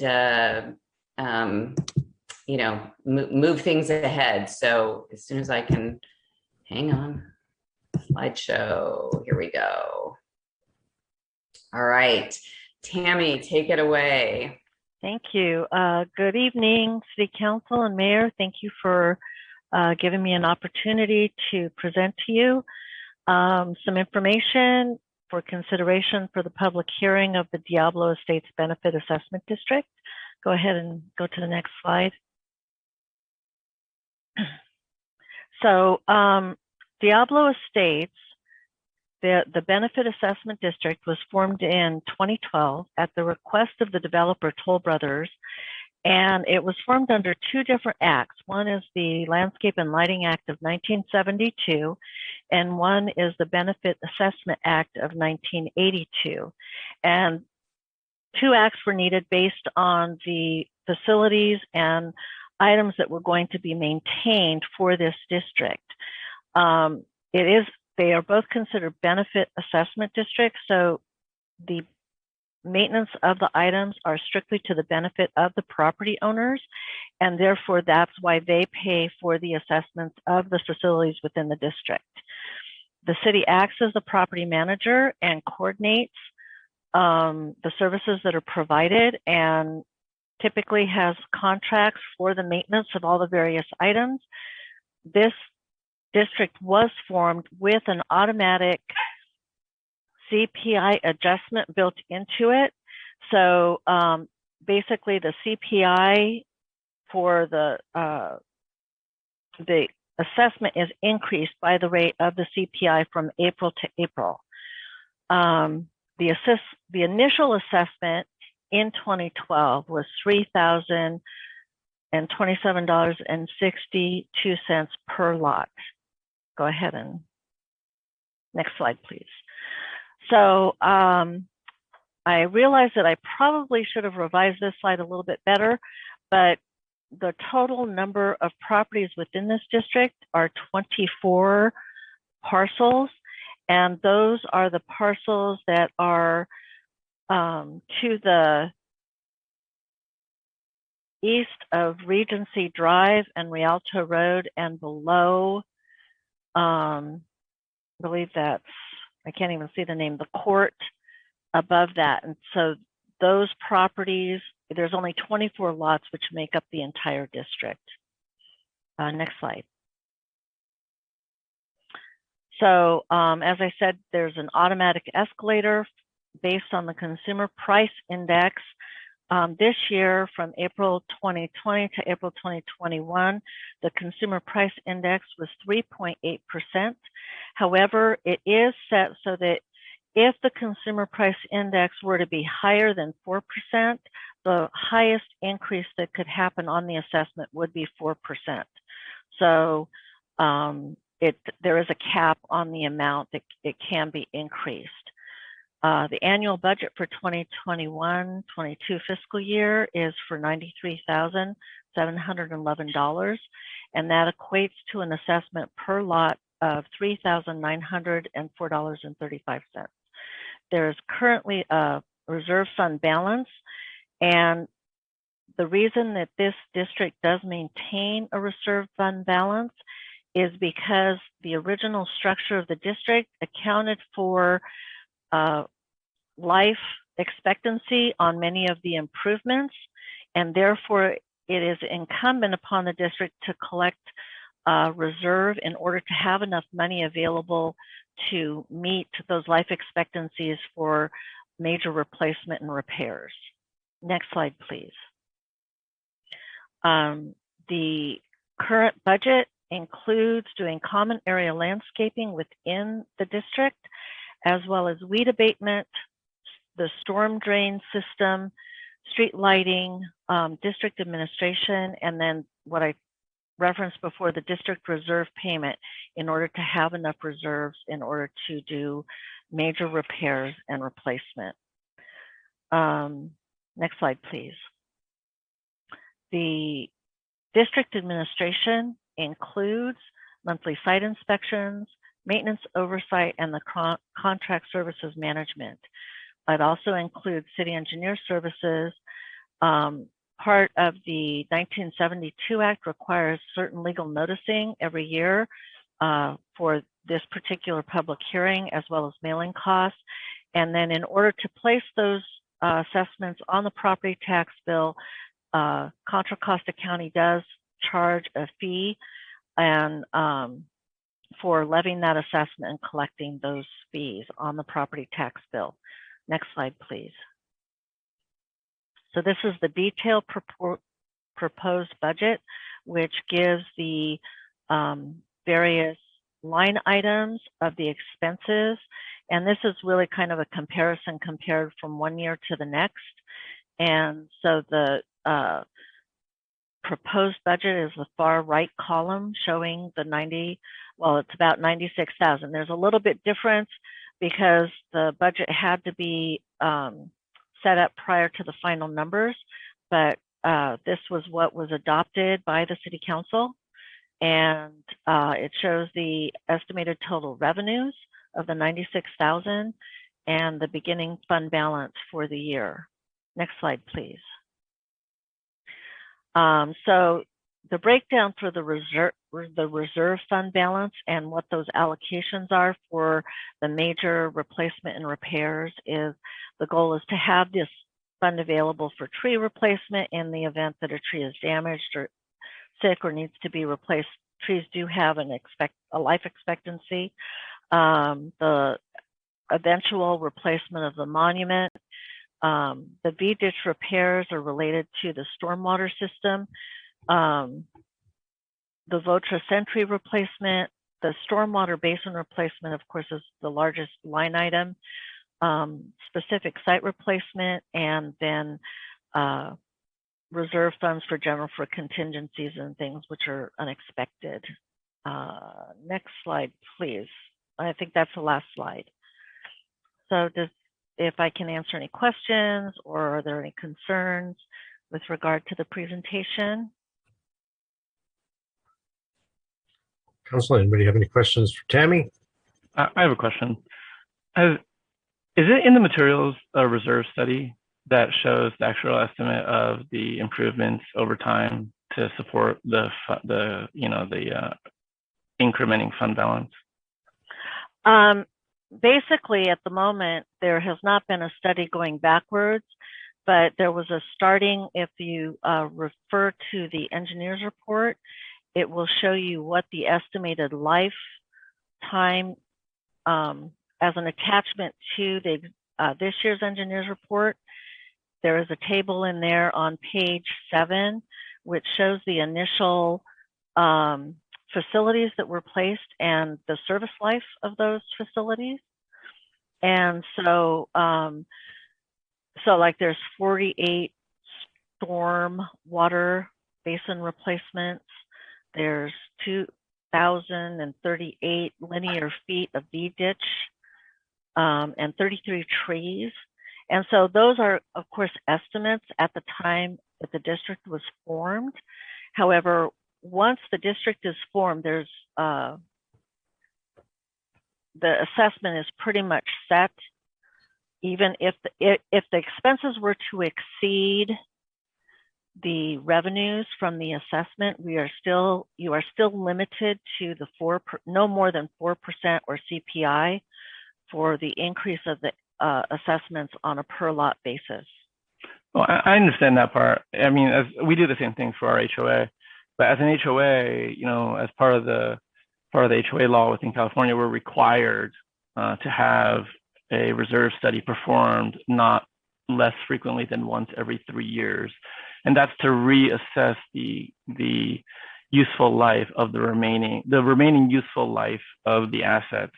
There's an initial estimate as you identify on page 7, but as you mentioned, this is formed almost 10 years ago, and the reserve study would identify whether or not the items are aging as expected. And where I'm going with that is, to the extent that some of these things last a long time, and they may last longer than the estimates, you would say that the reserve fund is overfunded, if that were to be the case, or underfunded, depending on the status of the infrastructure. So that's why I think the law for HOAs requires a reserve study. But here at the city, is there a requirement to perform a reserve study? There is no requirement to perform a reserve study under the 1972 Act or the 1982 Act. Okay. I don't know if the residents are interested in that, but it doesn't cost very much, and it may be prudent to identify. It would support the assessment further to get more recent information, because this is somewhat outdated. That's not a question. I would just suggest it if the residents were interested. Okay. Anyone else? No? Okay. So we will go to public comment. We'll open public comment. And Janet, please let us know if there anyone from the public that would like to speak. I do have a hand raised. Glenn, as you're promoted to panelist, if you can please unmute your microphone, you'll have 3 minutes to speak.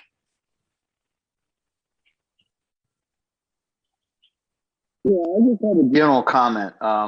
I know that some of you I have spoken on the jihad, which is what we're involved in Oakhurst on a specific level of improvements, which haven't been maintained, by the way, in many, many years. But I want the citizenry to know that they're paying these assessments, and just by the numbers that we were just given, there is a 23% markup for administrative costs. I find that outrageous. I find that, when I was in business, if we could make 15% profit on a construction project, we were doing well. And a 23% markup, it's crazy. And what are they getting for this? They're not getting anything. They're responsible to maintain their own, and they still pay their own property taxes. They still pay all the other assessments in their area. Specifically here in the Oakhurst community, we have a special assessment that we pay, including the still Mello-Roos and development fees, which we're continually pay after, for in my case, 28 years. And I think this is an outrage. We ought to be not looking at doing some studies. We ought to be looking at decreasing the administrative costs so more money can go into the improvements and not into some other people's pockets. That's my comment, and thank you very much. Thank you, Glenn. Janet, do we have anyone else? Mayor Wolf, I do not have any other hands raised on this item. Okay, we're about to close public comment. It's 8:30, so we will close public comment and bring it back to council. Do we have any more questions, comments, motion?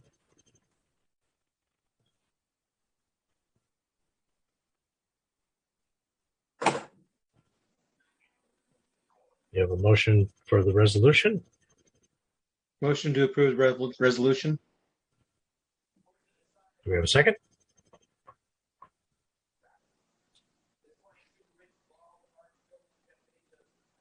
I'll second. Okay. All right, Holly, second. All right, and Janet, please call the vote. Councilmember Diaz. Yes. Councilmember Tillman. Yes. Councilmember Juan. Aye. Vice Mayor Cloven. Yes. Mayor Wolf. Yes. All right. All right, moving on now. Public hearings item B now. This is public hearing on appeal of the Planning Commission approval of the extension of a density bonus site plan review permit and tree removal permit for the Olivia and Marsh Creek Road development. This will be our interim community development director taking this. Hello, Dana. Hello, Mayor Wolf, members of the council. I have a brief presentation to share with you this evening, just going over the staff report, summarizing information that you already have. So if you give me a moment, I will start to share my screen.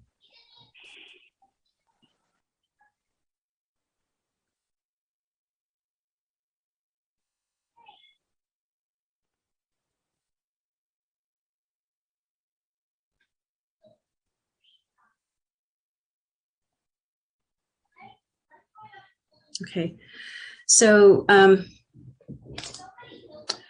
public hearing tonight is regarding an appeal of action that was taken by the Planning Commission in May regarding extensions of approval for the Olivia housing development. And just as a reminder to the council members, the Olivia project is an approved housing development consisting of 81 senior rental units that would be reserved for occupancy by residents of age 55 and older. 7 of the units would be deed restricted for occupancy by very low income households. And there would be 86 off-street parking spaces for the 81 units. So there'd be about a little over 1 space per unit. Each parcel, the project site consists of 3 parcels, and each parcel would have a 3-story building along with landscaping, some open space, as well as parking and stormwater treatment facilities. And again, the 3-parcel site is located at the southwest corner of High Street and Marsh Creek Road. As you can see on the aerial photo here, Marsh Creek Road, obviously running north to south here, High Street running here, and then the 3 parcels outlined in the yellow. So just an overview of and a review of the entitlement history for this project. The first hearings for this project went before the Planning Commission in late 2019, in November and December of that year. On December 10th of 2019, the Planning Commission had at that point had 2 public hearings on the project, and following closing of their public hearing, adopted a resolution determining that the project was exempt from CEQA, or the California Environmental Quality Act, and then there was a tie vote on the subsequent resolution number 0619, actually granting entitlements for the project. So there was a no decision action with respect to the development entitles, which consisted of a density bonus request, a site plan review permit, and a tree removal permit. So when I'm talking about development entitlements, those are the 3 permits I'm talking about. There were appeals filed on each of these actions. There were 3 interested residents who filed an appeal of the CEQA determination, and then the developer filed an appeal of the no decision action of the Planning Commission. On March 3rd, following its own 2 public hearings on the project, the City Council on appeal adopted resolutions upholding the Planning Commission decision with respect to the CEQA exemption, and that was resolution 062020. And the council also by 3-2 vote approved the development entitlements. And in approving those permits, they granted a 2-year term that could be extended for up to 1 additional year. And that was built into condition number 16 of the development entitlement resolution 072020.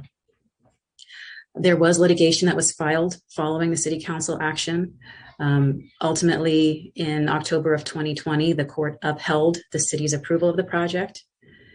And subsequently in March, the developer filed, March of 2021, the developer filed a request to extend by 1 year the entitlements, which had, as I mentioned before, initially been granted for a 2-year term and would have expired in March of 2022. Requested that he be granted the 1-year extension of approval to extend the entitlement term to March 3rd of 2023. And the basis for his request was that Roughly 10 months had been spent in litigation on the project. As I mentioned, the court action was given in October of 2020, but did not become final until January of 2021. So there were roughly 10 months that were of the 24-month term that were lost in litigation. That time would have otherwise been spent developing plans, construction drawings. So the developer requested essentially that year be gained back with granting of an extension of approval. At the May 25th Planning Commission public hearing of 2 months ago, the Planning Commission, by a vote of 3-1, so 3 yeses, 1 no, and 1 abstention, adopted a resolution that extended the project development entitlements by 1 year in accordance with the developer's request to March 3rd, 2023.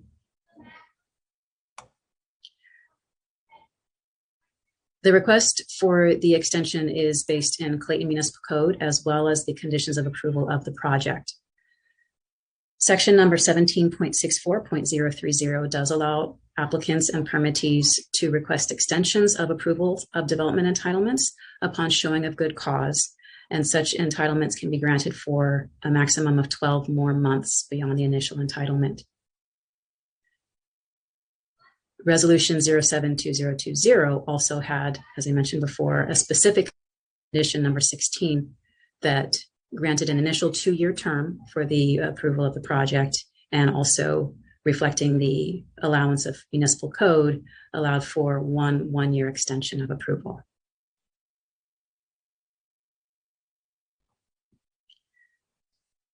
The May 25th 2021 decision of the Planning Commission to grant the 1-year extension of the development entitlement term was subsequently appealed on June 4th by a timely appeal filed by Glenn Miller. And the letters and the detail of Mr. Miller's appeal are attached to your staff report and included in the agenda packet. I've summarized them here.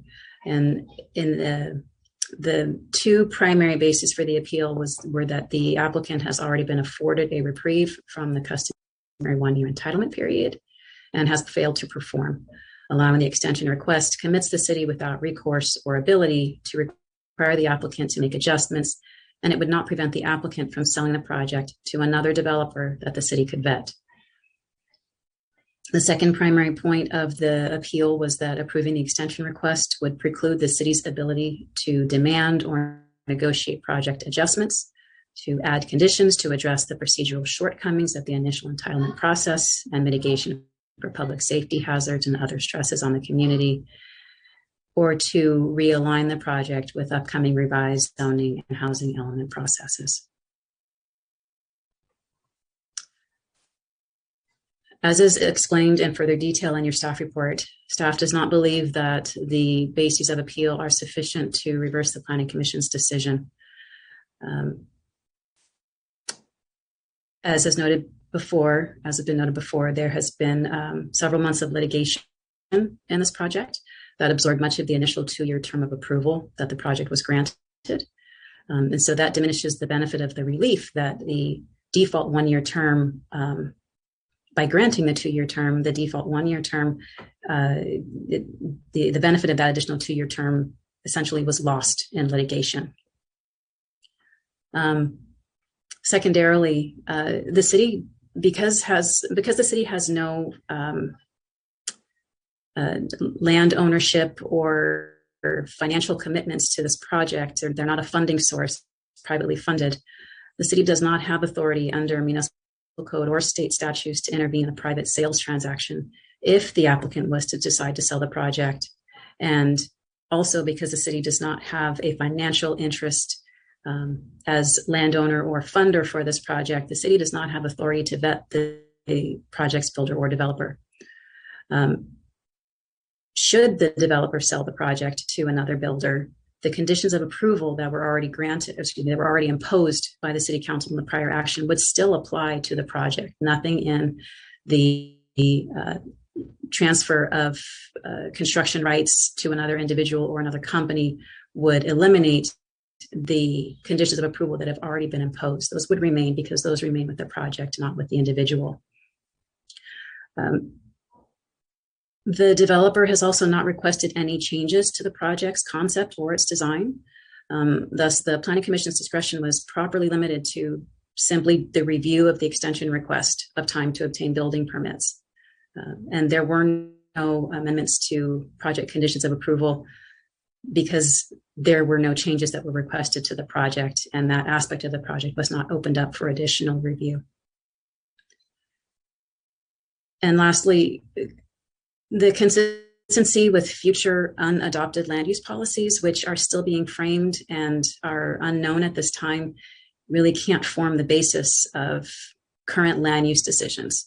The adopted policies in the general plan and the adopted regulations of the zoning ordinance are what govern land use decisions that are currently being made. And future amendments to those which are currently unwritten and currently unknown can't inform those types of decisions. So based on staff's opinion that the appeal bases do not provide sufficient grounds to reverse the Planning Commission's decision, staff recommends that the council deny the appeal and make the necessary findings to uphold the Commission's one-year extension of approval with respect to the Olivia on Marsh Creek project. I would simply conclude by saying that we did receive several written comments prior to or subsequent to posting of the agenda and prior to tonight's meetings.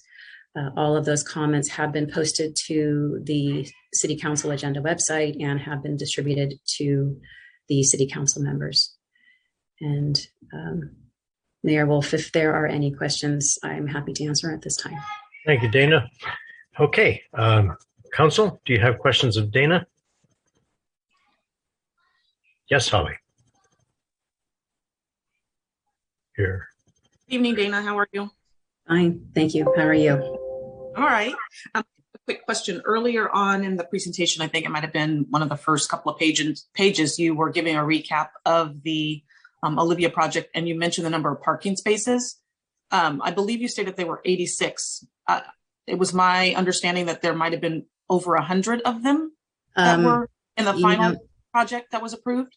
Yeah, I think there were, and I'm sorry, I forgot that number. That was a remnant from a prior presentation. I believe the final number ended up being 103, and I'd have to go back and double check, but I can do that while any other questions come forward. Okay, that startled me, so I just wanted to be sure that changed. You said there were no changes that occurred, so and that was with you. That was with the initial entitlement. Okay. The increase in parking stalls to over 100 was part of the initial entitlement. That was something the developer had proposed to the City Council members prior to the March 3rd hearing. Thank you for pointing that out. Okay. I apologize for that error. No problem. I'll come back. Go ahead. All right. Anybody else have questions?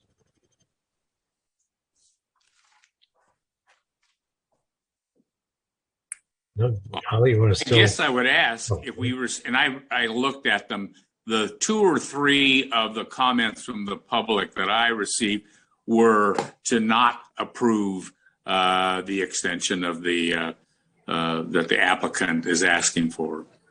There was more later comments that were emailed kind of at the last minute, kind of down to the wire, but they were posted timely on the website, so you can see those if you want. I had a question. Why are we still referring to this as senior housing? Last we talked, you had confirmed, Dana, that the senior component of this was essentially discretionary. It's not the code section by which the project was approved. And, to my recollection, there's no enforcement capacity to ensure that the population is a senior population. It's pretty much essentially voluntary. So I'm curious why the staff report still refers to it as senior housing. So nothing in any of the information that we've received from the developer has suggested to us that that component of the project has changed. Member Juan, you are correct that senior housing is not a discretionary component of the project that the City Council approved. It was part of how the project was described. The discretionary action that the council took was with respect to the density bonus and not necessarily with the age of the residents. But that was how the project was presented to the council. And since the council took action last year and the developer filed the extension request, that element of the project has not changed, or we've not received any information from the developer that that element of the project has changed.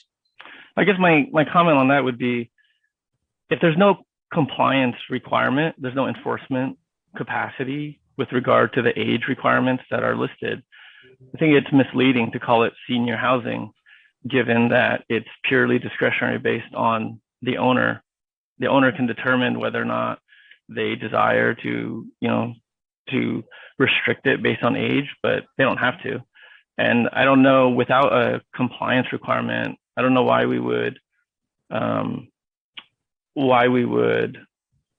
accept at face value that description. I mean, we could be described as anything, really.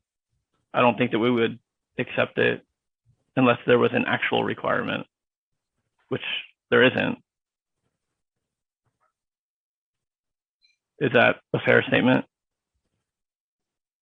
Well, again, the density bonus is the discretionary action the City Council took. You are correct that the discretion of the City Council was not, the project was described as a senior housing project. And that no, I understand that the developer says that and they submitted paperwork to that effect. However, the code section by which they applied for the density bonus had nothing to do with age. That's correct. They could say that the residents will be, human-shaped lizards dressed in skin suits, but we wouldn't put that as the requirement because that's not accurate. I don't think it's accurate to say that it's a senior project when the senior component is discretionary. We have no ability to enforce it. There isn't even a reporting requirement for it. They don't have to report to the city as part of the affordable housing compliance. There's nothing. It can be anything. So that seems to be erroneous to me. I don't think it's material to the appeal that's being filed, but I think it's a mistake to describe it this way. I mean, we could describe up as down if we use words in non-standard ways, but I just don't think that's accurate. I understood. I don't believe you have a question. I think you're making a point. Yes, that is a statement. Holly, did you have something? No, I was just going to say exactly what Dana and Jeff just came to. Okay. Anybody else have any questions for Dana before we go to the public? Seeing none. Okay. Yes, Brandon? As part of a typical kind of appeal and land use item, I believe, and Dana can correct me if I'm wrong, that we would recommend that you provide up to 10 minutes for the appellant to make a presentation regarding the appeal, and then up to 10 minutes for the developer to also make a presentation. Each of those, if the council has questions for understanding, they can ask those of the speakers, and then public hearing, opening, public hearing comments, et cetera, et cetera. Et cetera, et cetera. All right. So do we have the appellant here, right? Yes. So Shannon, if we could bring Glenn in. I've just promoted him, so he should be here, and perhaps Dana can do her magic of hold up the phone for the 10-minute timer. It's very sophisticated how we do this for those longer time frames. We have more than the 3 minutes that we're normally used to.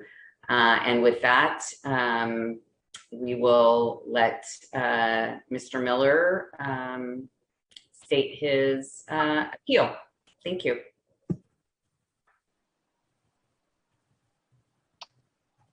Yes, am I on? You are on. Okay, thank you. Well, good evening. My name's Glenn Miller, resident of Clayton for 28 years. I did want to make just so there's no misconceptions, I am not appealing any of the land uses issues regarding this project, the density bonus. It is specifically the site plan for review, how it was conducted, and the several items that have been brought. And I have brought these items in writing to the Planning Commission during the process. So these are not new. Just because they were ignored, they are not new. So I'd like to review some of those items, but I just want everybody to understand, if you want to put a high density project there and do that, so be it. I just thought it would have been smarter to have done it the other way. That was really not a basis for my appeal. The basis for my appeal is the fact that the applicant was given sufficient time. I've been in the construction business for 20 years. I've been an advocate for projects. I've built projects. I have done assessment districts and infrastructure for projects. And I served in the Planning Commission, and we had several projects, several of which were very, very complex, involved density changes, and never did we have a developer fail to meet the 1-year requirement, let alone have a 2-year requirement. As far as his claim that because he had a lawsuit, he couldn't do anything, I'm sorry, that's his business decision. That shouldn't be a burden on the citizens of Clayton. You might agree, you might not, you might disagree, but I just, that's the harsh reality of life.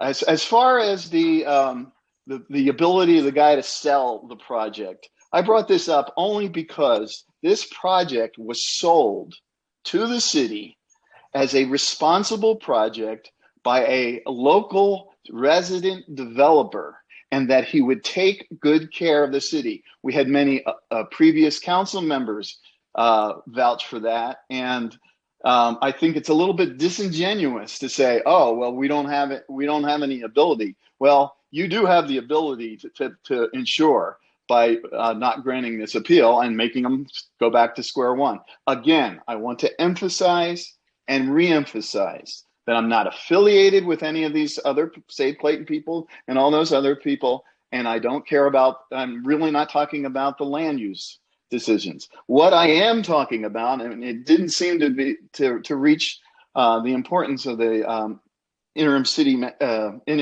community development director, is that there have been a number of previously brought up mitigation requests, previously brought up and recently brought up, including the my comments to the Planning Commission on specifically several of these items that I'm going to go through in detail. These are items that require mitigation. It's unfortunate. Projects of this size in the community have been subject to a full CEQA project, and I'll just cite the church project as an example.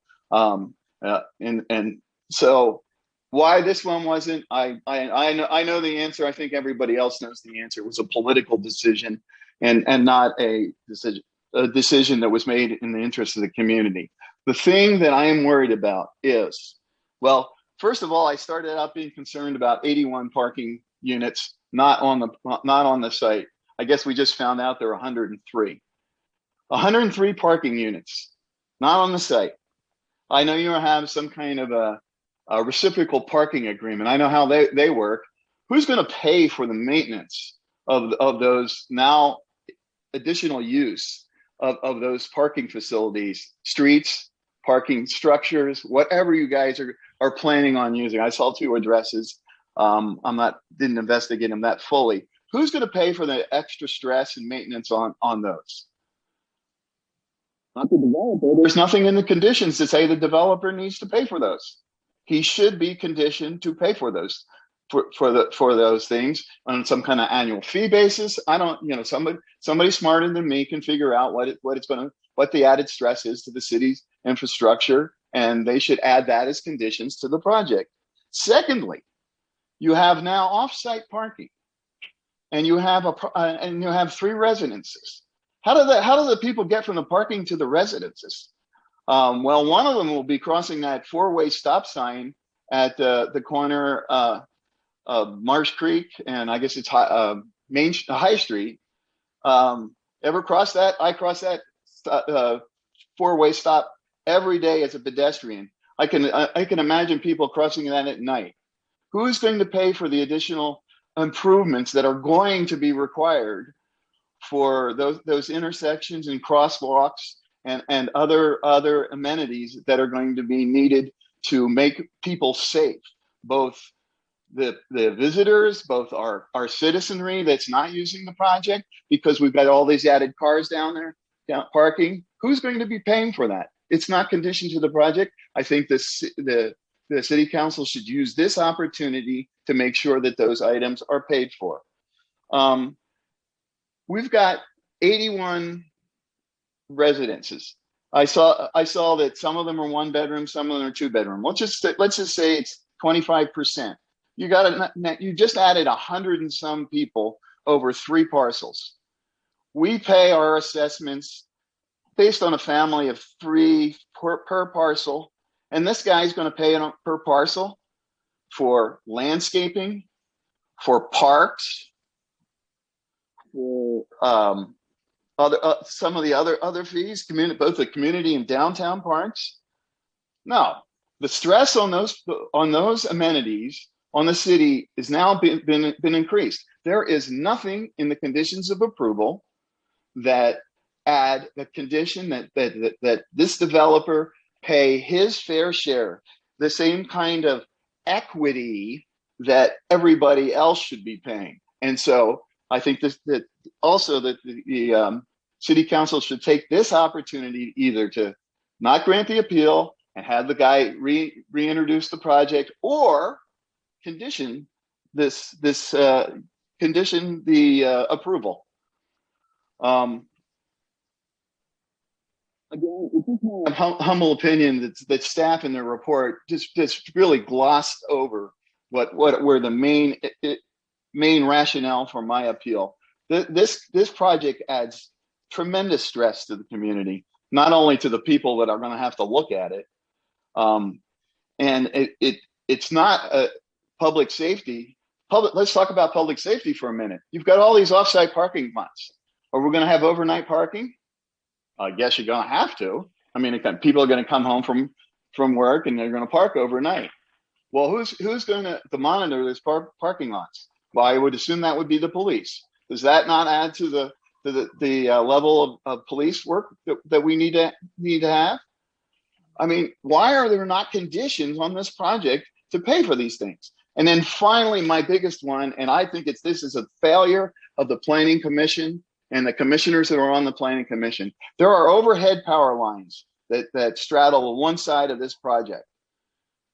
They are a safety hazard, both fire, they are a safety hazard. And it's been my experience, as I pointed out, I've had 20 years experience in developments that the developer pays to have those put underground. And to have Mr. Jordan publicly say, well, he's going to wait for us ratepayers to do it, it's just wrong. And I think you should also add that condition to the project. So once again, I want to say that I believe he was given a fair opportunity and a reasonable window to move forward with his project. He has failed to perform, and a denial of this extension would be an opportunity to permit the city and the community to regroup, move forward in a more thoughtful, consensual, and comprehensive process that would benefit the entire community and resolve the issues appropriate rezoning and higher density projects requires. This is why I recommend that you overturn the Planning Commission. But however, if you do grant this approval, please do so by investigating and adding physical condition requirements and monetary condition requirements, including representative fees and assessment to make this project equitable to what the rest of the citizens pay in their assessments and taxes. Thank you so much, and I'm available for questions. I don't think I took 10 minutes. I didn't even see a thing, by the way. You got about 9 seconds left, I think. Oh, thank you. There was no clock. I'm amazed. Yeah, Dana was holding up her phone clock. Okay. Does anybody have any questions? You guys know we don't see it.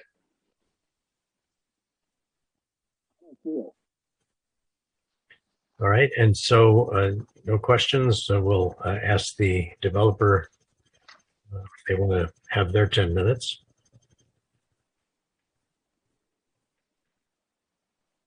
The applicant is on. Yes. Okay.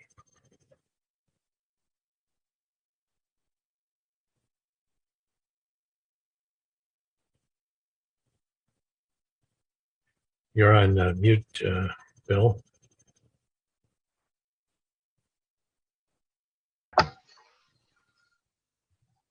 Okay. You there? Yes, I am. Thank you, CW. Thank you for the introduction. Appreciate the time tonight by the City Council and the city staff on this project appeal. I want to say that I am in full support of the staff report that was written by Dana from the Planning Commission meeting last in May, and also this last one today. So thank you, Dana, for that.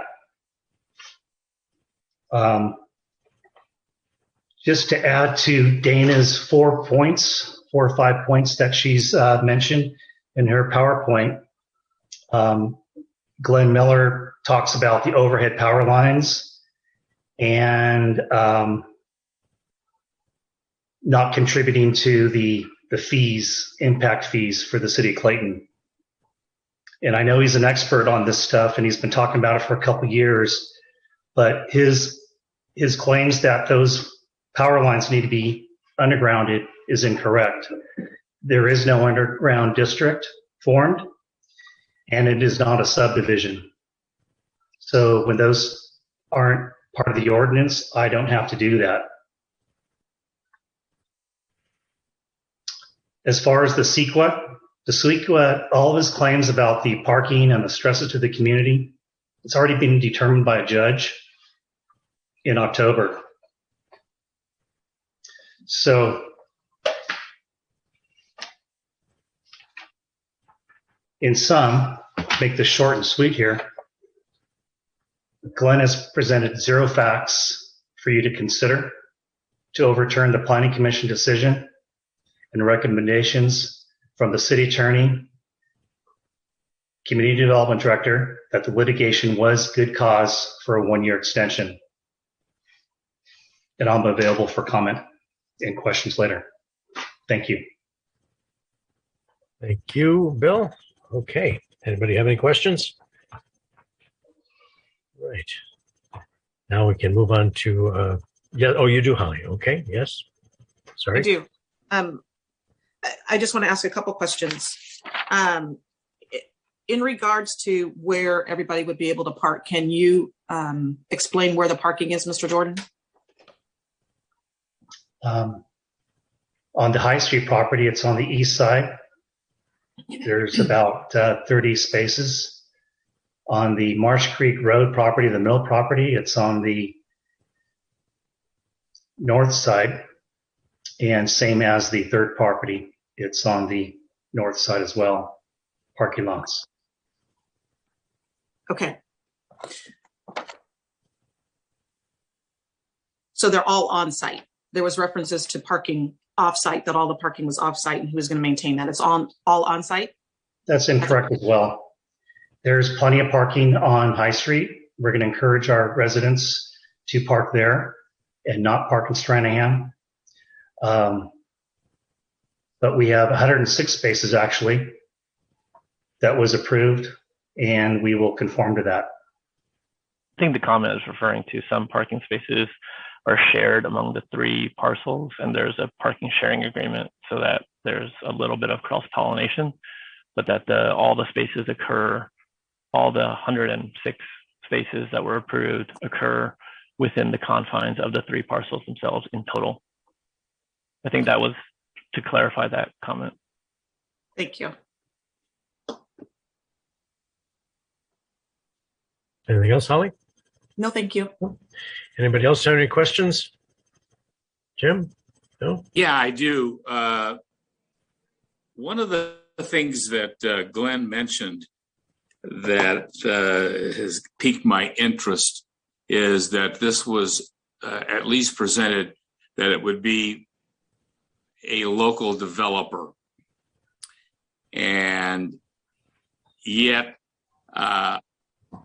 maybe Bill can expand upon this, but I have received some comments from several people that on social media that you and your spouse have purchased your quote dream home in Carmel, Indiana. So when are you moving? Fairly soon. We'll let you know. So that means you will not be a local developer. Is that correct? Does it matter? I think so, yes. Yeah, I think so. Well, I don't think it does, but you're going to manage it from Indiana. Is that it? We'll do our best.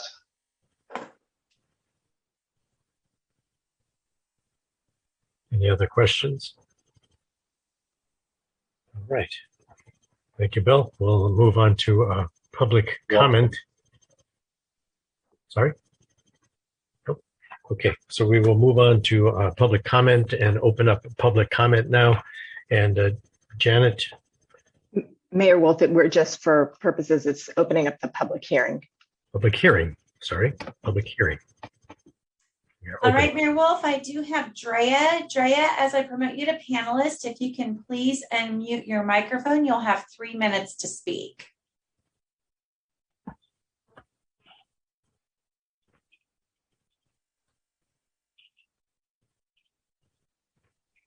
Hi, thank you. I appreciate you allowing me to jump in.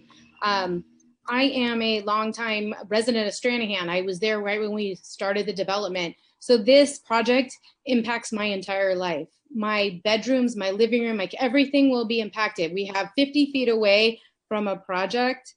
That's one thing I just have to say is there are some people that are literally their lives are impacted. I think that him, Bill deciding that he's going to create this, and move away and management. I'm very upset by that. But more importantly, to Jeff's point, and Glenn, thank you for talking about the parking problem that nobody has thought about us as residents. Nobody has stood up and said, we have to have permit parking, a gate, something to protect my neighborhood and the kids there. I have a question for you, Dana, is because he says it's senior housing and the council approved it, the courts approved it as that, does that not require that the building, the way that he builds and the construction must be designed for seniors, meaning extra handicap parking, wider doorways. Senior housing also requires handicap bars in the showers and emergency buttons. If this was approved as a senior housing, those requirements must be within his design development. So when he turns in his designs for approval, is that not a requirement that as a senior housing development approved by court, those need to be there? So I want to make sure that we think about that when he turns in his designs for a project that anybody could live in, that it could go to anybody that's any age. If it is a approved senior housing, because the traffic was based on that, the CEQA did not review it for anything other than low traffic area. Out of Stranahan, we're going to have a stoplight or a stop sign. It's the most dangerous curve out of Stranahan, and everyone knows that. So there's a lot of things that he's not planning for, he's not paying for, and if it is senior housing, he needs to build it for that. And I want to make sure that you guys consider that when you're looking at it, that if he doesn't plan this out, or the next developer that approves it, we should redo this project, just like Glenn said. We need to reissue it and re-vote on it. So that's my 2 cents. Thank you very much. Thank you, Drea. Janet, do we have anyone else who wants to speak in the public hearing? Yes, we do. Alexandra, as I promote you to panelist, if you can please unmute your microphone, you'll have 3 minutes to speak.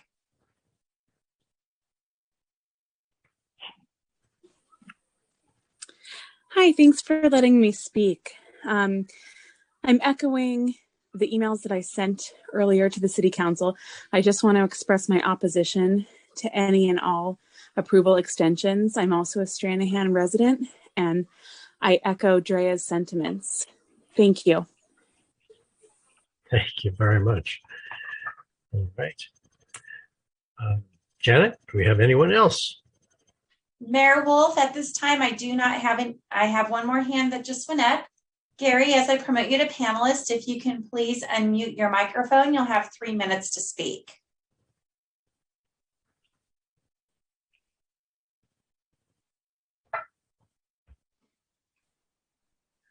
Hello, can you hear me okay? We can. Anyhow, a couple notes on the Jordan project. I followed this thing through the city council. I followed it through the planning commission. The project was failed from the beginning. The council and the planning department, or excuse me, the commission did not take the residents' concerns into consideration. I think that when you look at the Jordan project, how long the lawsuit, I suppose it ended in October, and now we're being told that the paperwork didn't come through till the end of the year. Well, we're in July. I haven't seen a lot of things happen. I don't see any commitment there by Mr. Jordan. He's failed to perform. I was told a long time ago by an advisor friend of mine, your actions speak for themselves.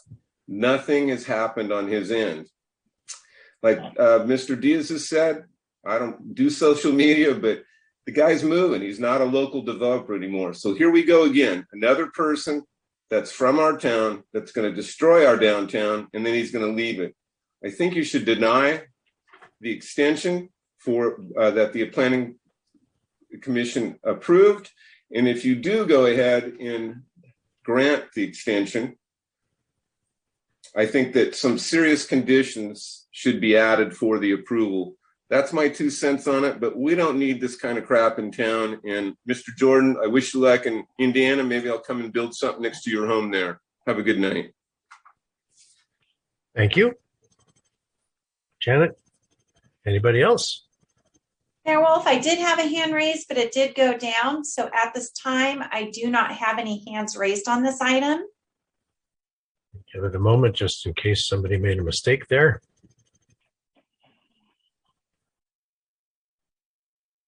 No hands yet? No hands. Okay. Then we will close the public hearing and go back to council for clarifications, questions, comments, discussion.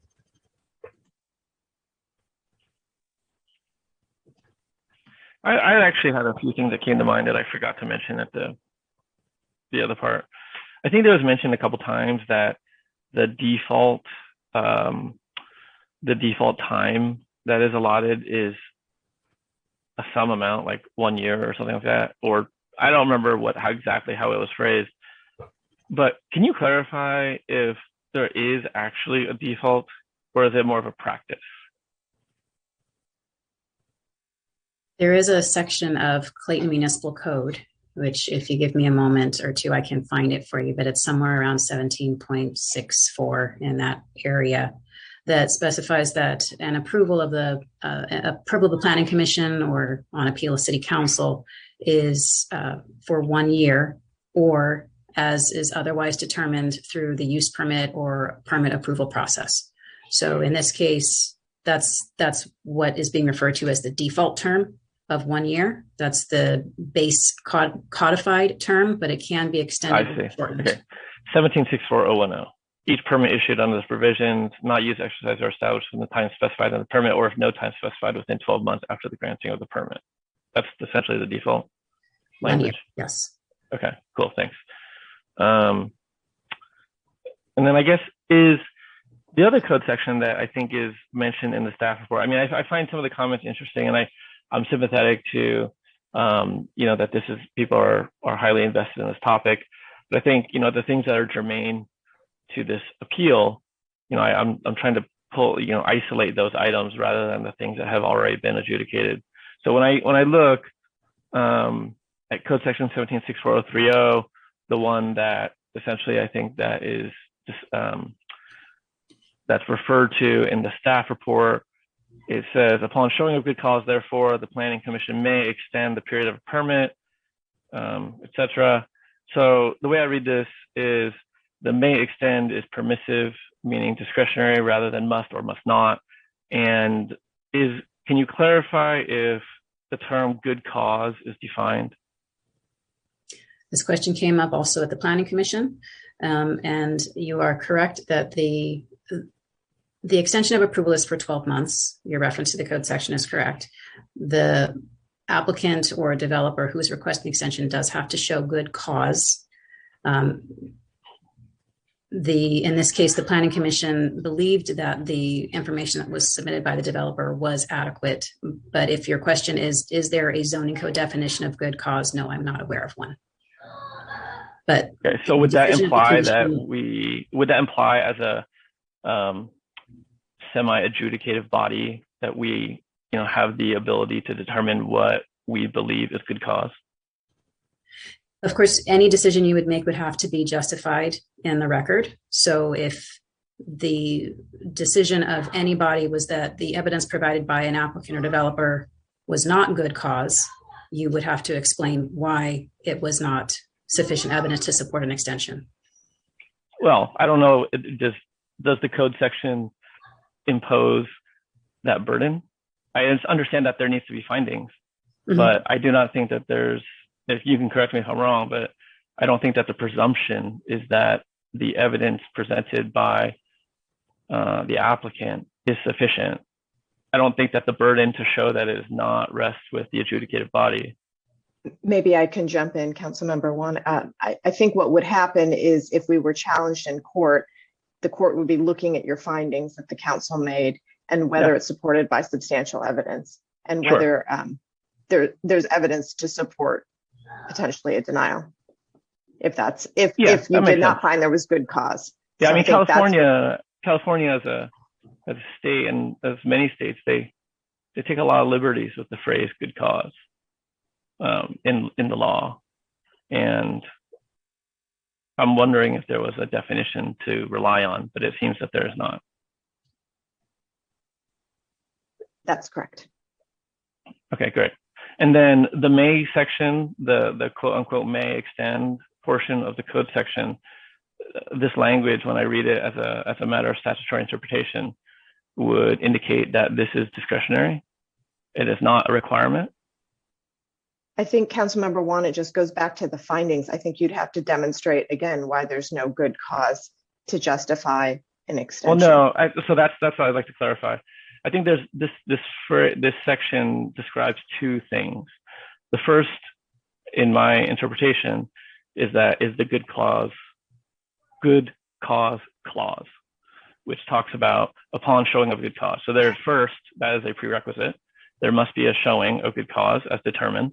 And then if there's a showing of good cause, then therefore the Planning Commission may take an action. So even if there is a good cause showing, the language here, may, is permissive. Therefore, there's no required action, even upon showing of good cause, arguendo, if that were the case. I think that would go contrary to what would need to be shown, because the way you're reading that, there would be no evidence that would need to be shown to justify a denial, because the way I think you're interpreting that is the council could then just deny it for no reason, no good cause, no basis.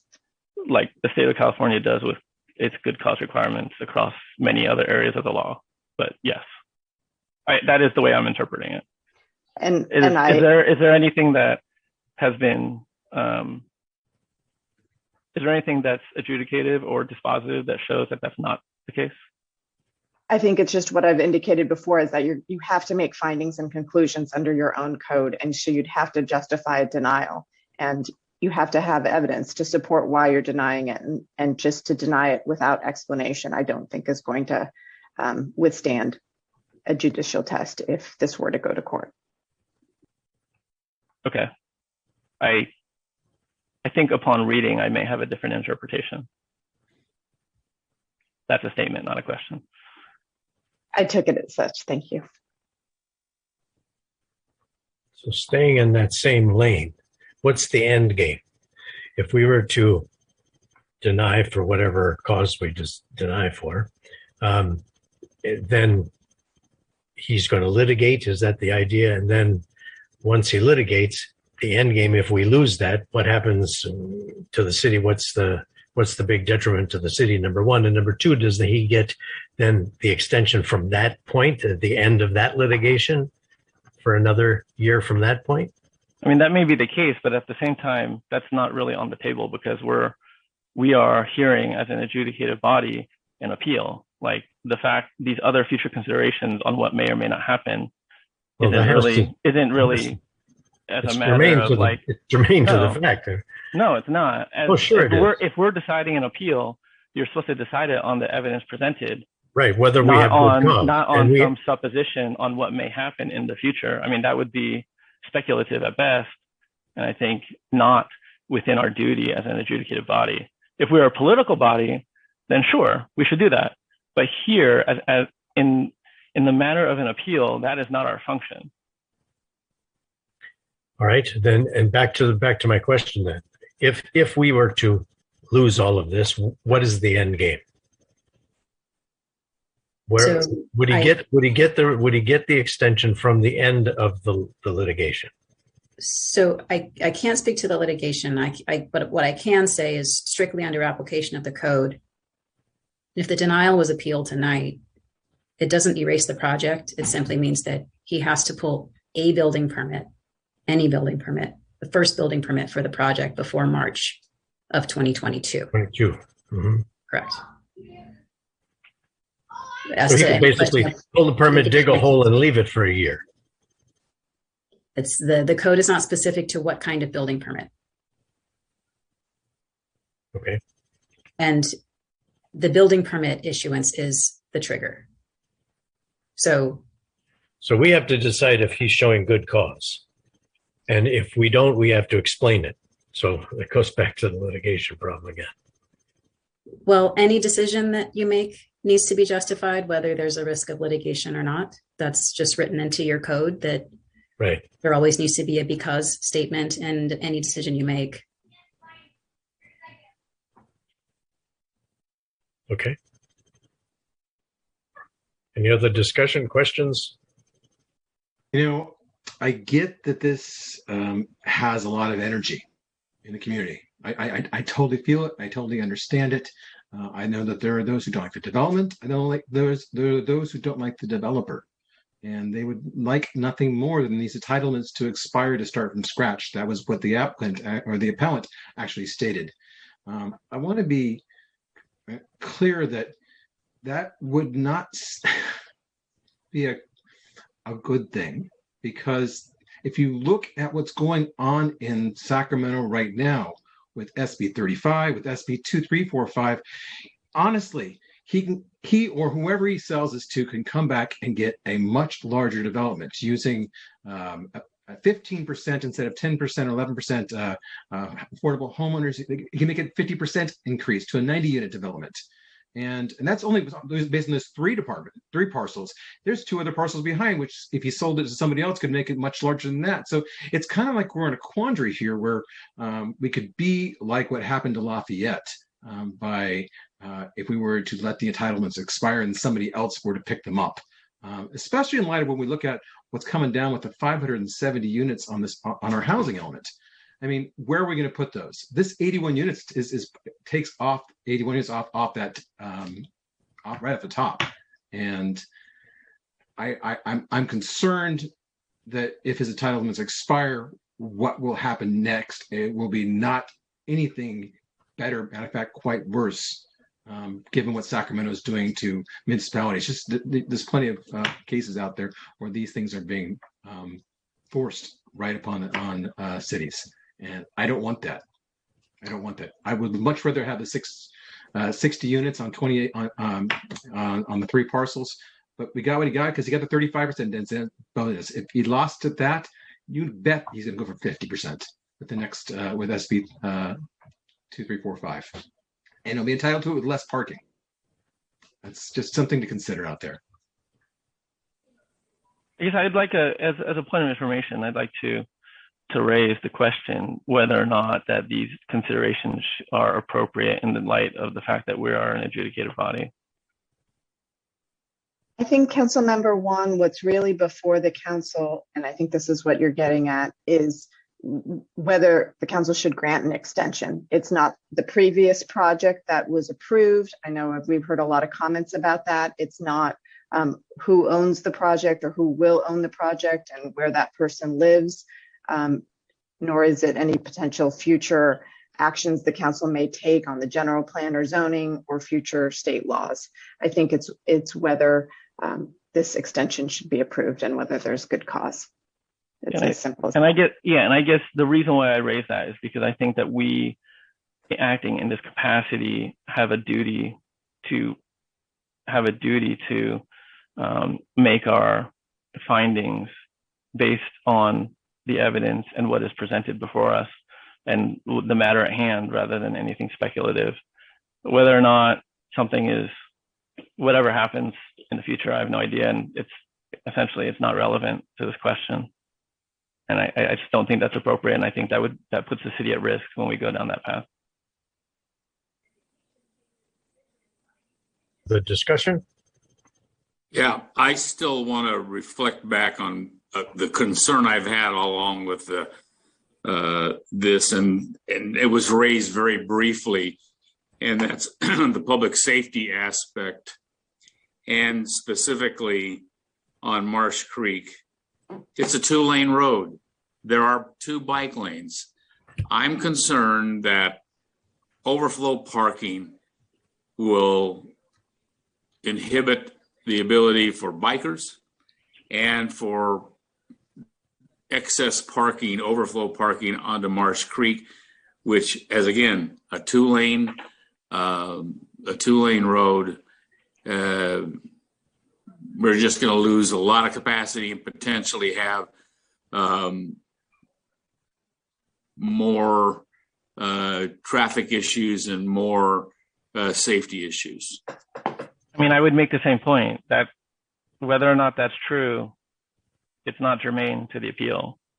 I think the key question is, do we as a body agree with the Planning Commission decision, or do we say, and all their findings therein, or do we say that there either wasn't good cause, therefore we take different action, or we say that even if there was good cause, we interpret the statute to permit the denial? Well, I guess we're reversing it because it's an appeal, so whatever, you know what I mean? That we're interpreting it to say that is within our ability, given the statute. And I would say that no matter what we do here, it is very different than at the project approval stage. At the project approval stage, we had all these constraints. The law was different, or not different, it's the same, but the laws in play were different, and the penalties were different, and essentially everything was different. This is not a project approval. So where others felt constrained in that environment, those constraints don't exist. There is no claim to say that, oh, there's a requirement that we do this. It's discretionary. So any choice that is made here is on each of you and your conscience. I would, whatever decision you make, that's up to you, but there's no hiding behind the fact that this is what the law says, so it's required. There's no requirement, it's discretionary. Are you done, Jeff? Sorry, I just have a quick question. Go nuts. Okay, I'm not going to do that. I just have a quick question. In regards to some of the questions or concerns that people were bringing up, as far as if we do approve it and we grant this, and we deny the appeal, which means that we grant what the Planning Commission did, we don't have the opportunity to add other conditions to that, correct? That's correct. This is not reopening the project approvals. Well, I would caveat that and say we probably could, but it would be really bad for us because there's no real reason to do that, and so we'd get screwed.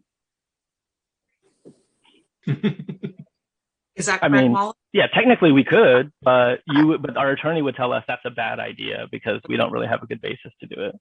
I don't think you have authority to do it. I think, which is what Councilmember Juan and I are both coming to that same conclusion. I did want to just point out for the record that the appellant has raised his hand. It looks like it just went down, but I also wanted to point out that the public hearing is closed.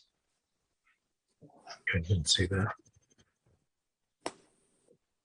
Okay, we're ready to vote. Any more discussion on this? Well, I think we need a motion, right?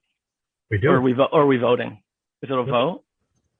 You need a motion. Need a motion, but I would move that we grant the appeal and deny the extension I second that. for lack of finding of a good cause. okay, Jen, do you want to call the vote on that? Councilmember Diaz, Yeah. Councilmember Tillman, No. Councilmember Juan, Yes. Vice Mayor Cloven, No. Mayor Wolf. No. Okay. So then I think we need a second motion then. What is the So second then motion? Yep, I'm going to make another motion or make a motion that we deny the appeal based on the fact that there is, to me, sufficient evidence in reading through the minutes of the Planning Commission and they're approving it, and that there was a 10-month delay with the court proceeding. And given that fact and everything else that the developer had put in his argument for actually asking for the extension, I agree with. So that's the motion that I'm going to make. A second? I second that motion. Okay, Janet? Councilmember Diaz, No. Councilmember Tillman, Yes. Councilmember Juan, No. Vice Mayor Cloven, Yes. Mayor Wolf. Yes. And just to clarify, that was adopting the resolution. I think that is in the packet that denies the appeal. Correct. Thank you. All right. Moving on now to action item number 9, adopt a resolution to the City Council for the City of Clayton adopting a general fund reserve policy. And this will be Raina. Thank you, Mayor, members of the council. I need to learn not to put these action items at the end of the longer public hearings, but with that, we will move forward. And I'm pleased to bring you what is the first of a series, as I've mentioned, of financial items to really lay the groundwork for a long-term financial sustainability plan for Clayton. The city has historically had really only defined a very small catastrophic reserve of $250,000 and carried a relatively large balance of an unassigned fund balance with no particular structure to it. It is a best practice for jurisdictions to have reserves identified and to be somewhat specific about what the purposes of those reserves are. It allows the jurisdiction to have a good framework for going forward and provides some financial sustainability and resilience. So in your packet, there is a recommendation for a series of reserves. We already have some smaller reserves identified, including our rainy day fund reserve, which where we have put prior year fund balance, audited fund balance surplus to be used for one-time projects. We have about $300,000 in a pension rate stabilization fund that we set up some years ago that is there, understanding the ongoing volatility and cost associated with pensions. We have an annual capital equipment replacement fund, which we use to replace equipment. And so we fund that on an annual basis typically. And then we have a very small self-insurance fund. While we contract as part of a joint powers authority for insurance services, we do have a deductible or what's called a self-insured retention. And so we have a small amount that we have set aside for meeting that deductible cost. So in addition to that, the recommendation before you in the policy identifies two more major reserves that are recommended to be put in place. One is a catastrophic reserve, and that's really for that thing that it's just what it sounds like, a catastrophe of some sort, whether that's a natural catastrophe, an economic catastrophe, et cetera. Jurisdictions have anywhere from 20%, 30%, up to 50, 55% of their annual general fund operating expenses as a reserve. I think particularly with a small jurisdiction, with frankly some natural conditions that could result in a fairly significant catastrophe, the recommendation before you this evening is for a 50% catastrophic reserve. So that would be, something occurs, we have the money to respond to it. Maybe it's something that we would be able to get reimbursement ultimately from the federal government if it was a natural disaster, but that could take some time. And it would be something where we would want to rebuild that over time if it were needed. But this would give us that kind of solid base of funds that would not be allocated for any other purpose.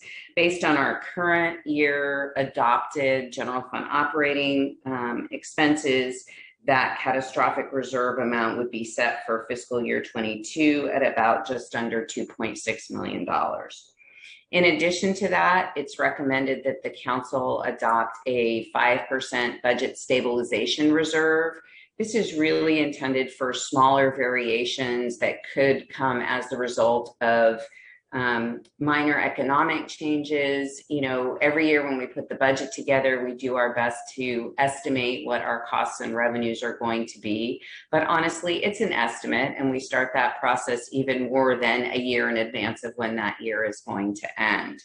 If we can get within a couple of % of those estimates, it's terrific, and we like that. But just in case there were some other economic change or a bit of a global pandemic, for example, that 5% reserve just gives you a little bit of extra certainty in looking ahead 1 year at a time.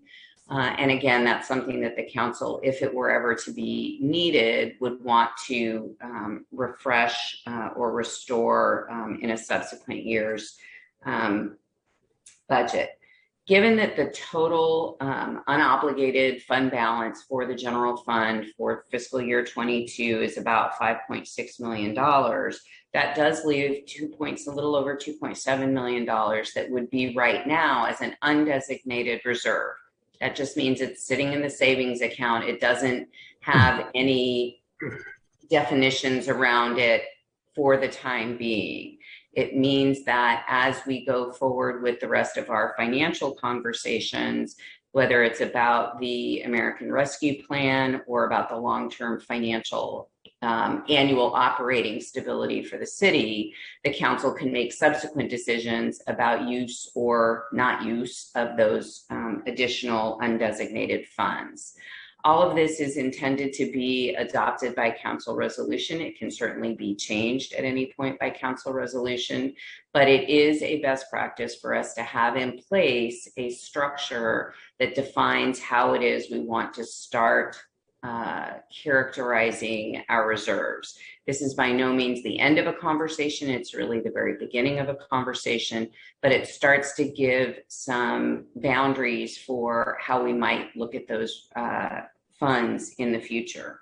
So with that, I would be happy to answer any questions related to the issue of reserves. Thank you. Thank you, Raina. Any questions for Raina?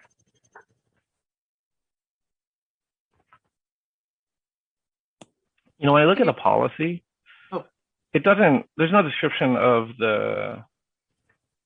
constraints on how we spend the reserve. It gives examples of what they could be used for, but it doesn't establish a policy of actual, how we would appropriate those. Did I miss it?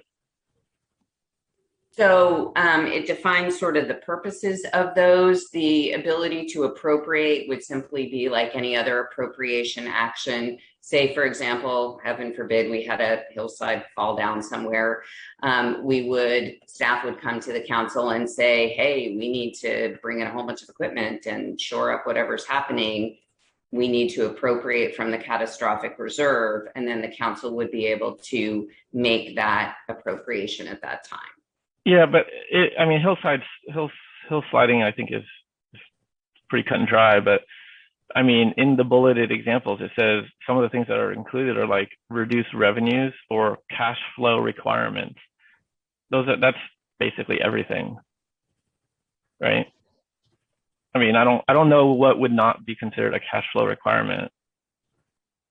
So I guess I think these are general in wide swaths, like the types of things that you're trying to describe. But then later in the document, in the policy section, not the introduction, in the policy section, it doesn't say, it talks about like how we establish it and what the definitions are, but it doesn't tell us what the process would be to draw it.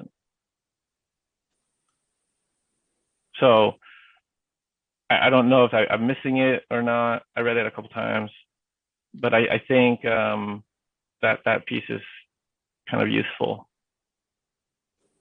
Like, for example, it could say like, upon finding that there's a natural disaster, then by a vote, a supermajority vote of whatever, we will agree to draw down our reserves, something like that, for these purposes, or not.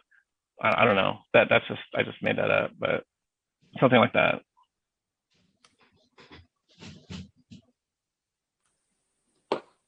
So that, if I'm understanding your question or your comment correctly, is really a process question as opposed to a definitional question. Yeah, I understand the definitions. I guess I'm just saying, even if we were to do this, it doesn't actually, like, I think it adds a little bit of structure, but only just so, because there's no real restriction on using it. There's no guidelines for how to use it, and it essentially falls under the auspices of just our regular operational activity. It doesn't set it aside as something different than just paying the bills. It does set the expectation that it needs to be something unusual, if you will. Well, I don't know if I would agree, because one of the bullets is cash flow requirements. Cash flow requirements is like AP checks. In the policy or in the staff? In the introduction. It's in the policy.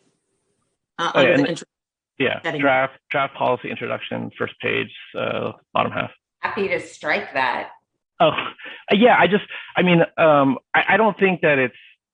I just think that we can workshop it a little bit, because, if we're going to set it up as a reserve, to me, in my mind, a reserve is, like you said, something significant and unusual, something that requires, going beyond what our operations are.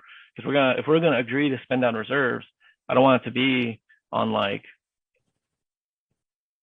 I don't know, not super meaningful. I was gonna say something inappropriate because that's the term I normally use, but not something like trivial. Let's say we want it to be like really significant, that like this is our only choice, so we're using our savings. And I don't know how to properly reflect that. That's why I said I think we probably want to workshop the language a little bit. But that was the one thing. And then Holly, I think you had a comment, but I had something else. But go ahead, you can. No, I was just going to ask, just to piggyback off of this, is reserve the correct word? So when I was reading it, we have our. You're setting aside 50% for catastrophic events that happen. Totally makes sense to me. And this is kind of what I was getting to a couple meetings ago when I was asking what other local cities do when they have their reserves, and what amount do they set aside. So 50% works for me. That's great. what are we doing with the other 50%, right? Is the question that we're getting to. So is it really a reserve policy for that other 50% that we want to have? Or are we saying we want to be able to use that other 50% to, lack of a better word, pay other bills or take care of other issues that are occurring in the city that have been neglected for years, for example, and we want to use that other 50% now so that our reserve will really just be 50% of what's currently in the pot. I'm trying to understand the distinction between those two things. What are we trying to accomplish right now? So the catastrophic reserve is that thing for the catastrophe. I feel like that's terrible. I keep saying the same thing over, but I think you understand what I'm getting at. The typical term that we would use for the balance of that is an undesignated reserve or an unassigned reserve. And that means there's no additional expectation as of yet defined for what that could be used for. Whereas, you know, as I think Councilmember Juan was indicating, some language around the sort of gravity of the potential if there were going to be a use of the catastrophic reserve. And so I think I understand kind of the desired distinction there. And I think there's some language that I can add and bring back to try and shore up that really key distinction around the catastrophic reserve. And then I would still use the word reserved for an unassigned reserve or an unallocated reserve, but that doesn't have the don't use it for regular-ish bills, but do understand that it's still one-time money. Okay. Yeah, I think I was more familiar with the essentially undesignated component being labeled as fund balance. I think those terms are often used interchangeably, but you know, when it's essentially just fund balance, right? And we're not reserving it for anything if we go this route. Now, I guess my concern at this 50% level would be that I think it adds credence to the idea that we want to spend down this $2.4 million. Or wait, am I doing the math right? If you said 5.6, so 2.3. 7. Oh, it's 7. Okay. Yeah, I just I wouldn't want to go down a path where we take action and then it gives it lends support to the argument that, well, you have this fund balance that's undesignated. You're not reserving for anything. It's not anything specific, so you should use it to do this cool new toy. I don't think that's a good idea, and I don't want to go down the path where we encourage spending down this 2.7 million. So that piece is, so that's why I guess my questions are around what type of restrictive language do we put around it? Like if we said, hey, it requires a 4/5 vote to spend anything in reserves, that would feel better. Something like that, something more restrictive than our regular spending, because everything else is just, it's money's fungible. So everything else is just money. It doesn't even matter. We call it whatever we want, but it's really just, you know, putting money in one hand and putting in the other. It doesn't really matter. So unless you have actual restrictions around it, then I don't think it's very meaningful to have these labels, and it actually makes it more likely to spend it down, which I think is bad. Okay, I think I understand your the desire for a bit more granularity and specificity around those pieces. So that's good feedback in terms of being able to bring that back. One question that I had that I thought you and I had discussed, Raina, was what about comparing it to other cities? What are other cities doing? And I don't see any examples in here unless I'm missing it of what they're doing, what their policies are. There's a general statement about other cities having specific. I'm looking for specifics. Well, I can tell you that this is not surprisingly modeled after my prior city of San Pablo, which has a 50% catastrophic reserve, a 5% budget stabilization reserve. The budget stabilization reserve, if used, has to be replenished within 1 fiscal year, and the catastrophic reserve within 3 fiscal years. Well, that's nice. One city, I think, is a very limited view. I think we need 5 city comparisons, and I'm just throwing that number out. I would like to see what Walnut Creek's doing. What's Pittsburgh doing? What's Antioch doing? What's Pinole doing? And so forth, just to get a better barometer on what other communities are doing and how seriously they take looking at this as a shortfall, expenditure pool. Yeah, I think that could be informative, but to add a little bit of color. But at the same time, those cities have, I would say, significantly different context. Well, they have I bet they have a bigger commercial base than we do. Obviously, any one of those cities do. Yeah. And so what they may say, well, our operational costs can replenish, a reserve fund balance, and our payback period could be 3 to 5 years, so we're comfortable with that. Versus us, if we spend down half our reserve, our payback period could be like 50 years. Could be. And so I don't know. I guess I'm just making the same comment as I did before, that I don't think we want to spend down willy-nilly. Nor do I. Yeah, I think we all are pretty much aware that it is a reserve we'd rather not touch unless there are extenuating circumstances. So I concur with Jeff that putting some type of boundaries upon how we can use it and under what conditions and what vote, I'm good with that. Yeah, I mean, we have an investment policy. I think it's Mr. Stratford is still our volunteer treasurer, right? So we have a pretty robust investment policy that controls the actions of the city's resources to say hey, here are your lanes. Do not leave your lanes because this is what we've established. Something that is equally robust that guides the reserve policy. I'm on our, I guess professionally I do this as well with our reserve policy, and the guide rails that we put on are very rigorous because we want to, as fiduciaries, we have to be very careful on how we act, else we go to a bad place. So I would just be very cognizant of that. I would say too, and certainly I can provide more specifics, but frankly, a 50% catastrophic reserve plus a 5% budget stabilization, or however you want to characterize those are robust numbers relative to what other jurisdictions have. There are not a lot of jurisdictions that hit that 50% number. I think that we are in a temporarily anyway enviable position in that we have that reserve, and we ought not to spend it down, and we ought not to set a low bar for the percentage that we maintain. So that is a little bit of context for the recommended percentages, but certainly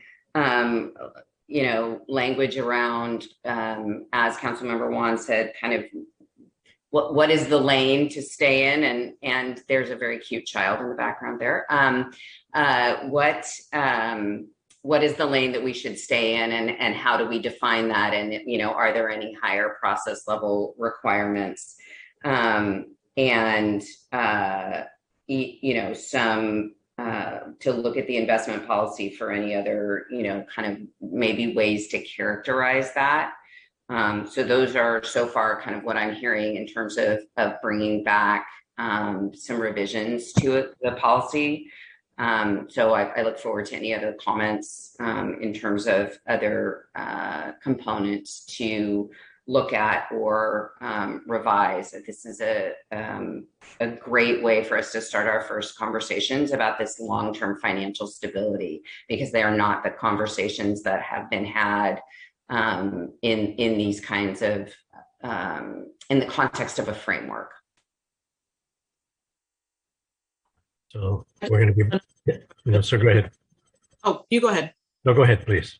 I was just going to ask, as far as like the pension rate stabilization fund, et cetera, are the percents that are for those or the amounts for those also based on what you guys used at San Pablo, or what were those based off of? No, those are, oh, sorry. Because I was the one that recommended that we contribute to this, but I mean, the pension rate stabilization was essentially just excess funds. Like the way that CalPERS works is they pick a discount rate each year, and that informs how much of our fees associated with our employees are charged. And so that could fluctuate up and down based on actual estimates of expected lifespan and discount rates. So to the extent that that changes, if it's a big swing, it could impact our operational budget quite a bit on a year-over-year basis. So the idea to put money in a pension rate stabilization fund is to specifically address changes in CalPERS liability estimates or even charges that they do for us on an annual basis. Although the amount, if I could, just the amount that's in there was put in there because it was available funds from an audited fund balance standpoint. It is not it has not been defined by a percentage, a number, and anything. That is, I literally was just bringing that forward as that is what is in that designation at this time. And I do think we can expect to see continued changes in those pension costs. And so that was going to be my next question then, is do we want to decide whether or not we want to put percentages around these other funds? Yeah, pension, well, at least specifically for pension behaves very differently than other things. I mean, it makes no sense, but it's just, the rules don't have to make sense. They just have to be written down. So it's like, to put a percentage around that is, I don't know. I don't know if that one's a good candidate. There's probably other good candidates to do just as a benchmark. The pension piece is like, I don't know. It's like a giant Ponzi scheme. So are we saying then that the pension rate gets whatever leftovers we want to give it? Yeah, you can't, I mean, it's not like we're ever going to pay it off. Okay. So it's just like, okay, we know that there's a potential, especially in the interest rate market that we're in. Like everyone's expecting interest rates to swing. And if that happens, you know, our PERS liability, our PERS expense, I mean, not the liability, our PERS expense is it could be bad. So who knows if it actually will be, but it could be. And so it's really just, this is what we have left. So we know that this is a bogey hanging out there. So why not just cover it? Let me ask my question one other way. Is the 200, I just lost the page, 293,000 enough to have in that fund? So if we have this undesignated reserve of 2.7 million, I'm really just asking the question, does a pension rate stabilization reserve fund have enough money in it right now? Because we don't know what's going to happen. So if we're not going to set for it, and each year we're not going to allocate any percentage to that, do we think in case interest rates swing, we have enough money in that fund to cover what we need to? That's really let's keep moving on. That's what that's my. You know, it's most likely not go up. So do we need to put more money into that pot? So what I'd like to suggest, let me do a little bit of sensitivity analysis as to our current, because I can't remember it off the top of my head, so I can't do it on the fly. What our current pension contributions are, and we've already gotten a hint from CalPERS that they're looking to potentially drop their discount rate from 7 to 6.8%, et cetera. So let me do some sensitivity analysis and see if I can at least say, yes, 300,000 is in the ballpark, or like, oh my gosh, 300,000 isn't even close to in the ballpark. You know, what if we saw a 5, 10, 15% swing and what those costs would be? Yeah. I mean, if they dropped it, you could say like, if they dropped the discount rate X percent, that would yield a Y dollars increase in annual operating expenses. So I think that will be a good exercise to do, along with, you know, as they change mortality as well, because I think that's also a factor. How often do they update mortality tables? Is it every year? It's not every year. I want to say it's like every 3 years or so they look at those mortality tables. I think it's around that time frame, and pretty much what keeps happening is, the market doesn't do very well and people keep living longer, and the sliding factor is always the employer contribution. And so, those darn retirees, they keep living. That got dark very quickly. I would, the sensitivity analysis, I think, is the missing piece that will help inform that question. Mm-hmm. Other feedback for me on the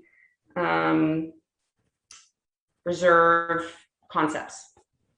You've got a lot to work on there. I like the idea of adding the supermajority vote on that and more parameters. So I think it's good. Thank you so much for the framework you've provided so far. It's great. I think we need to take public comment as well. Yeah. No other questions here? All right, we will open public comment. I do have one hand raised. Frank, as I promote you to panelist, if you can please unmute your microphone, you'll have 3 minutes to speak.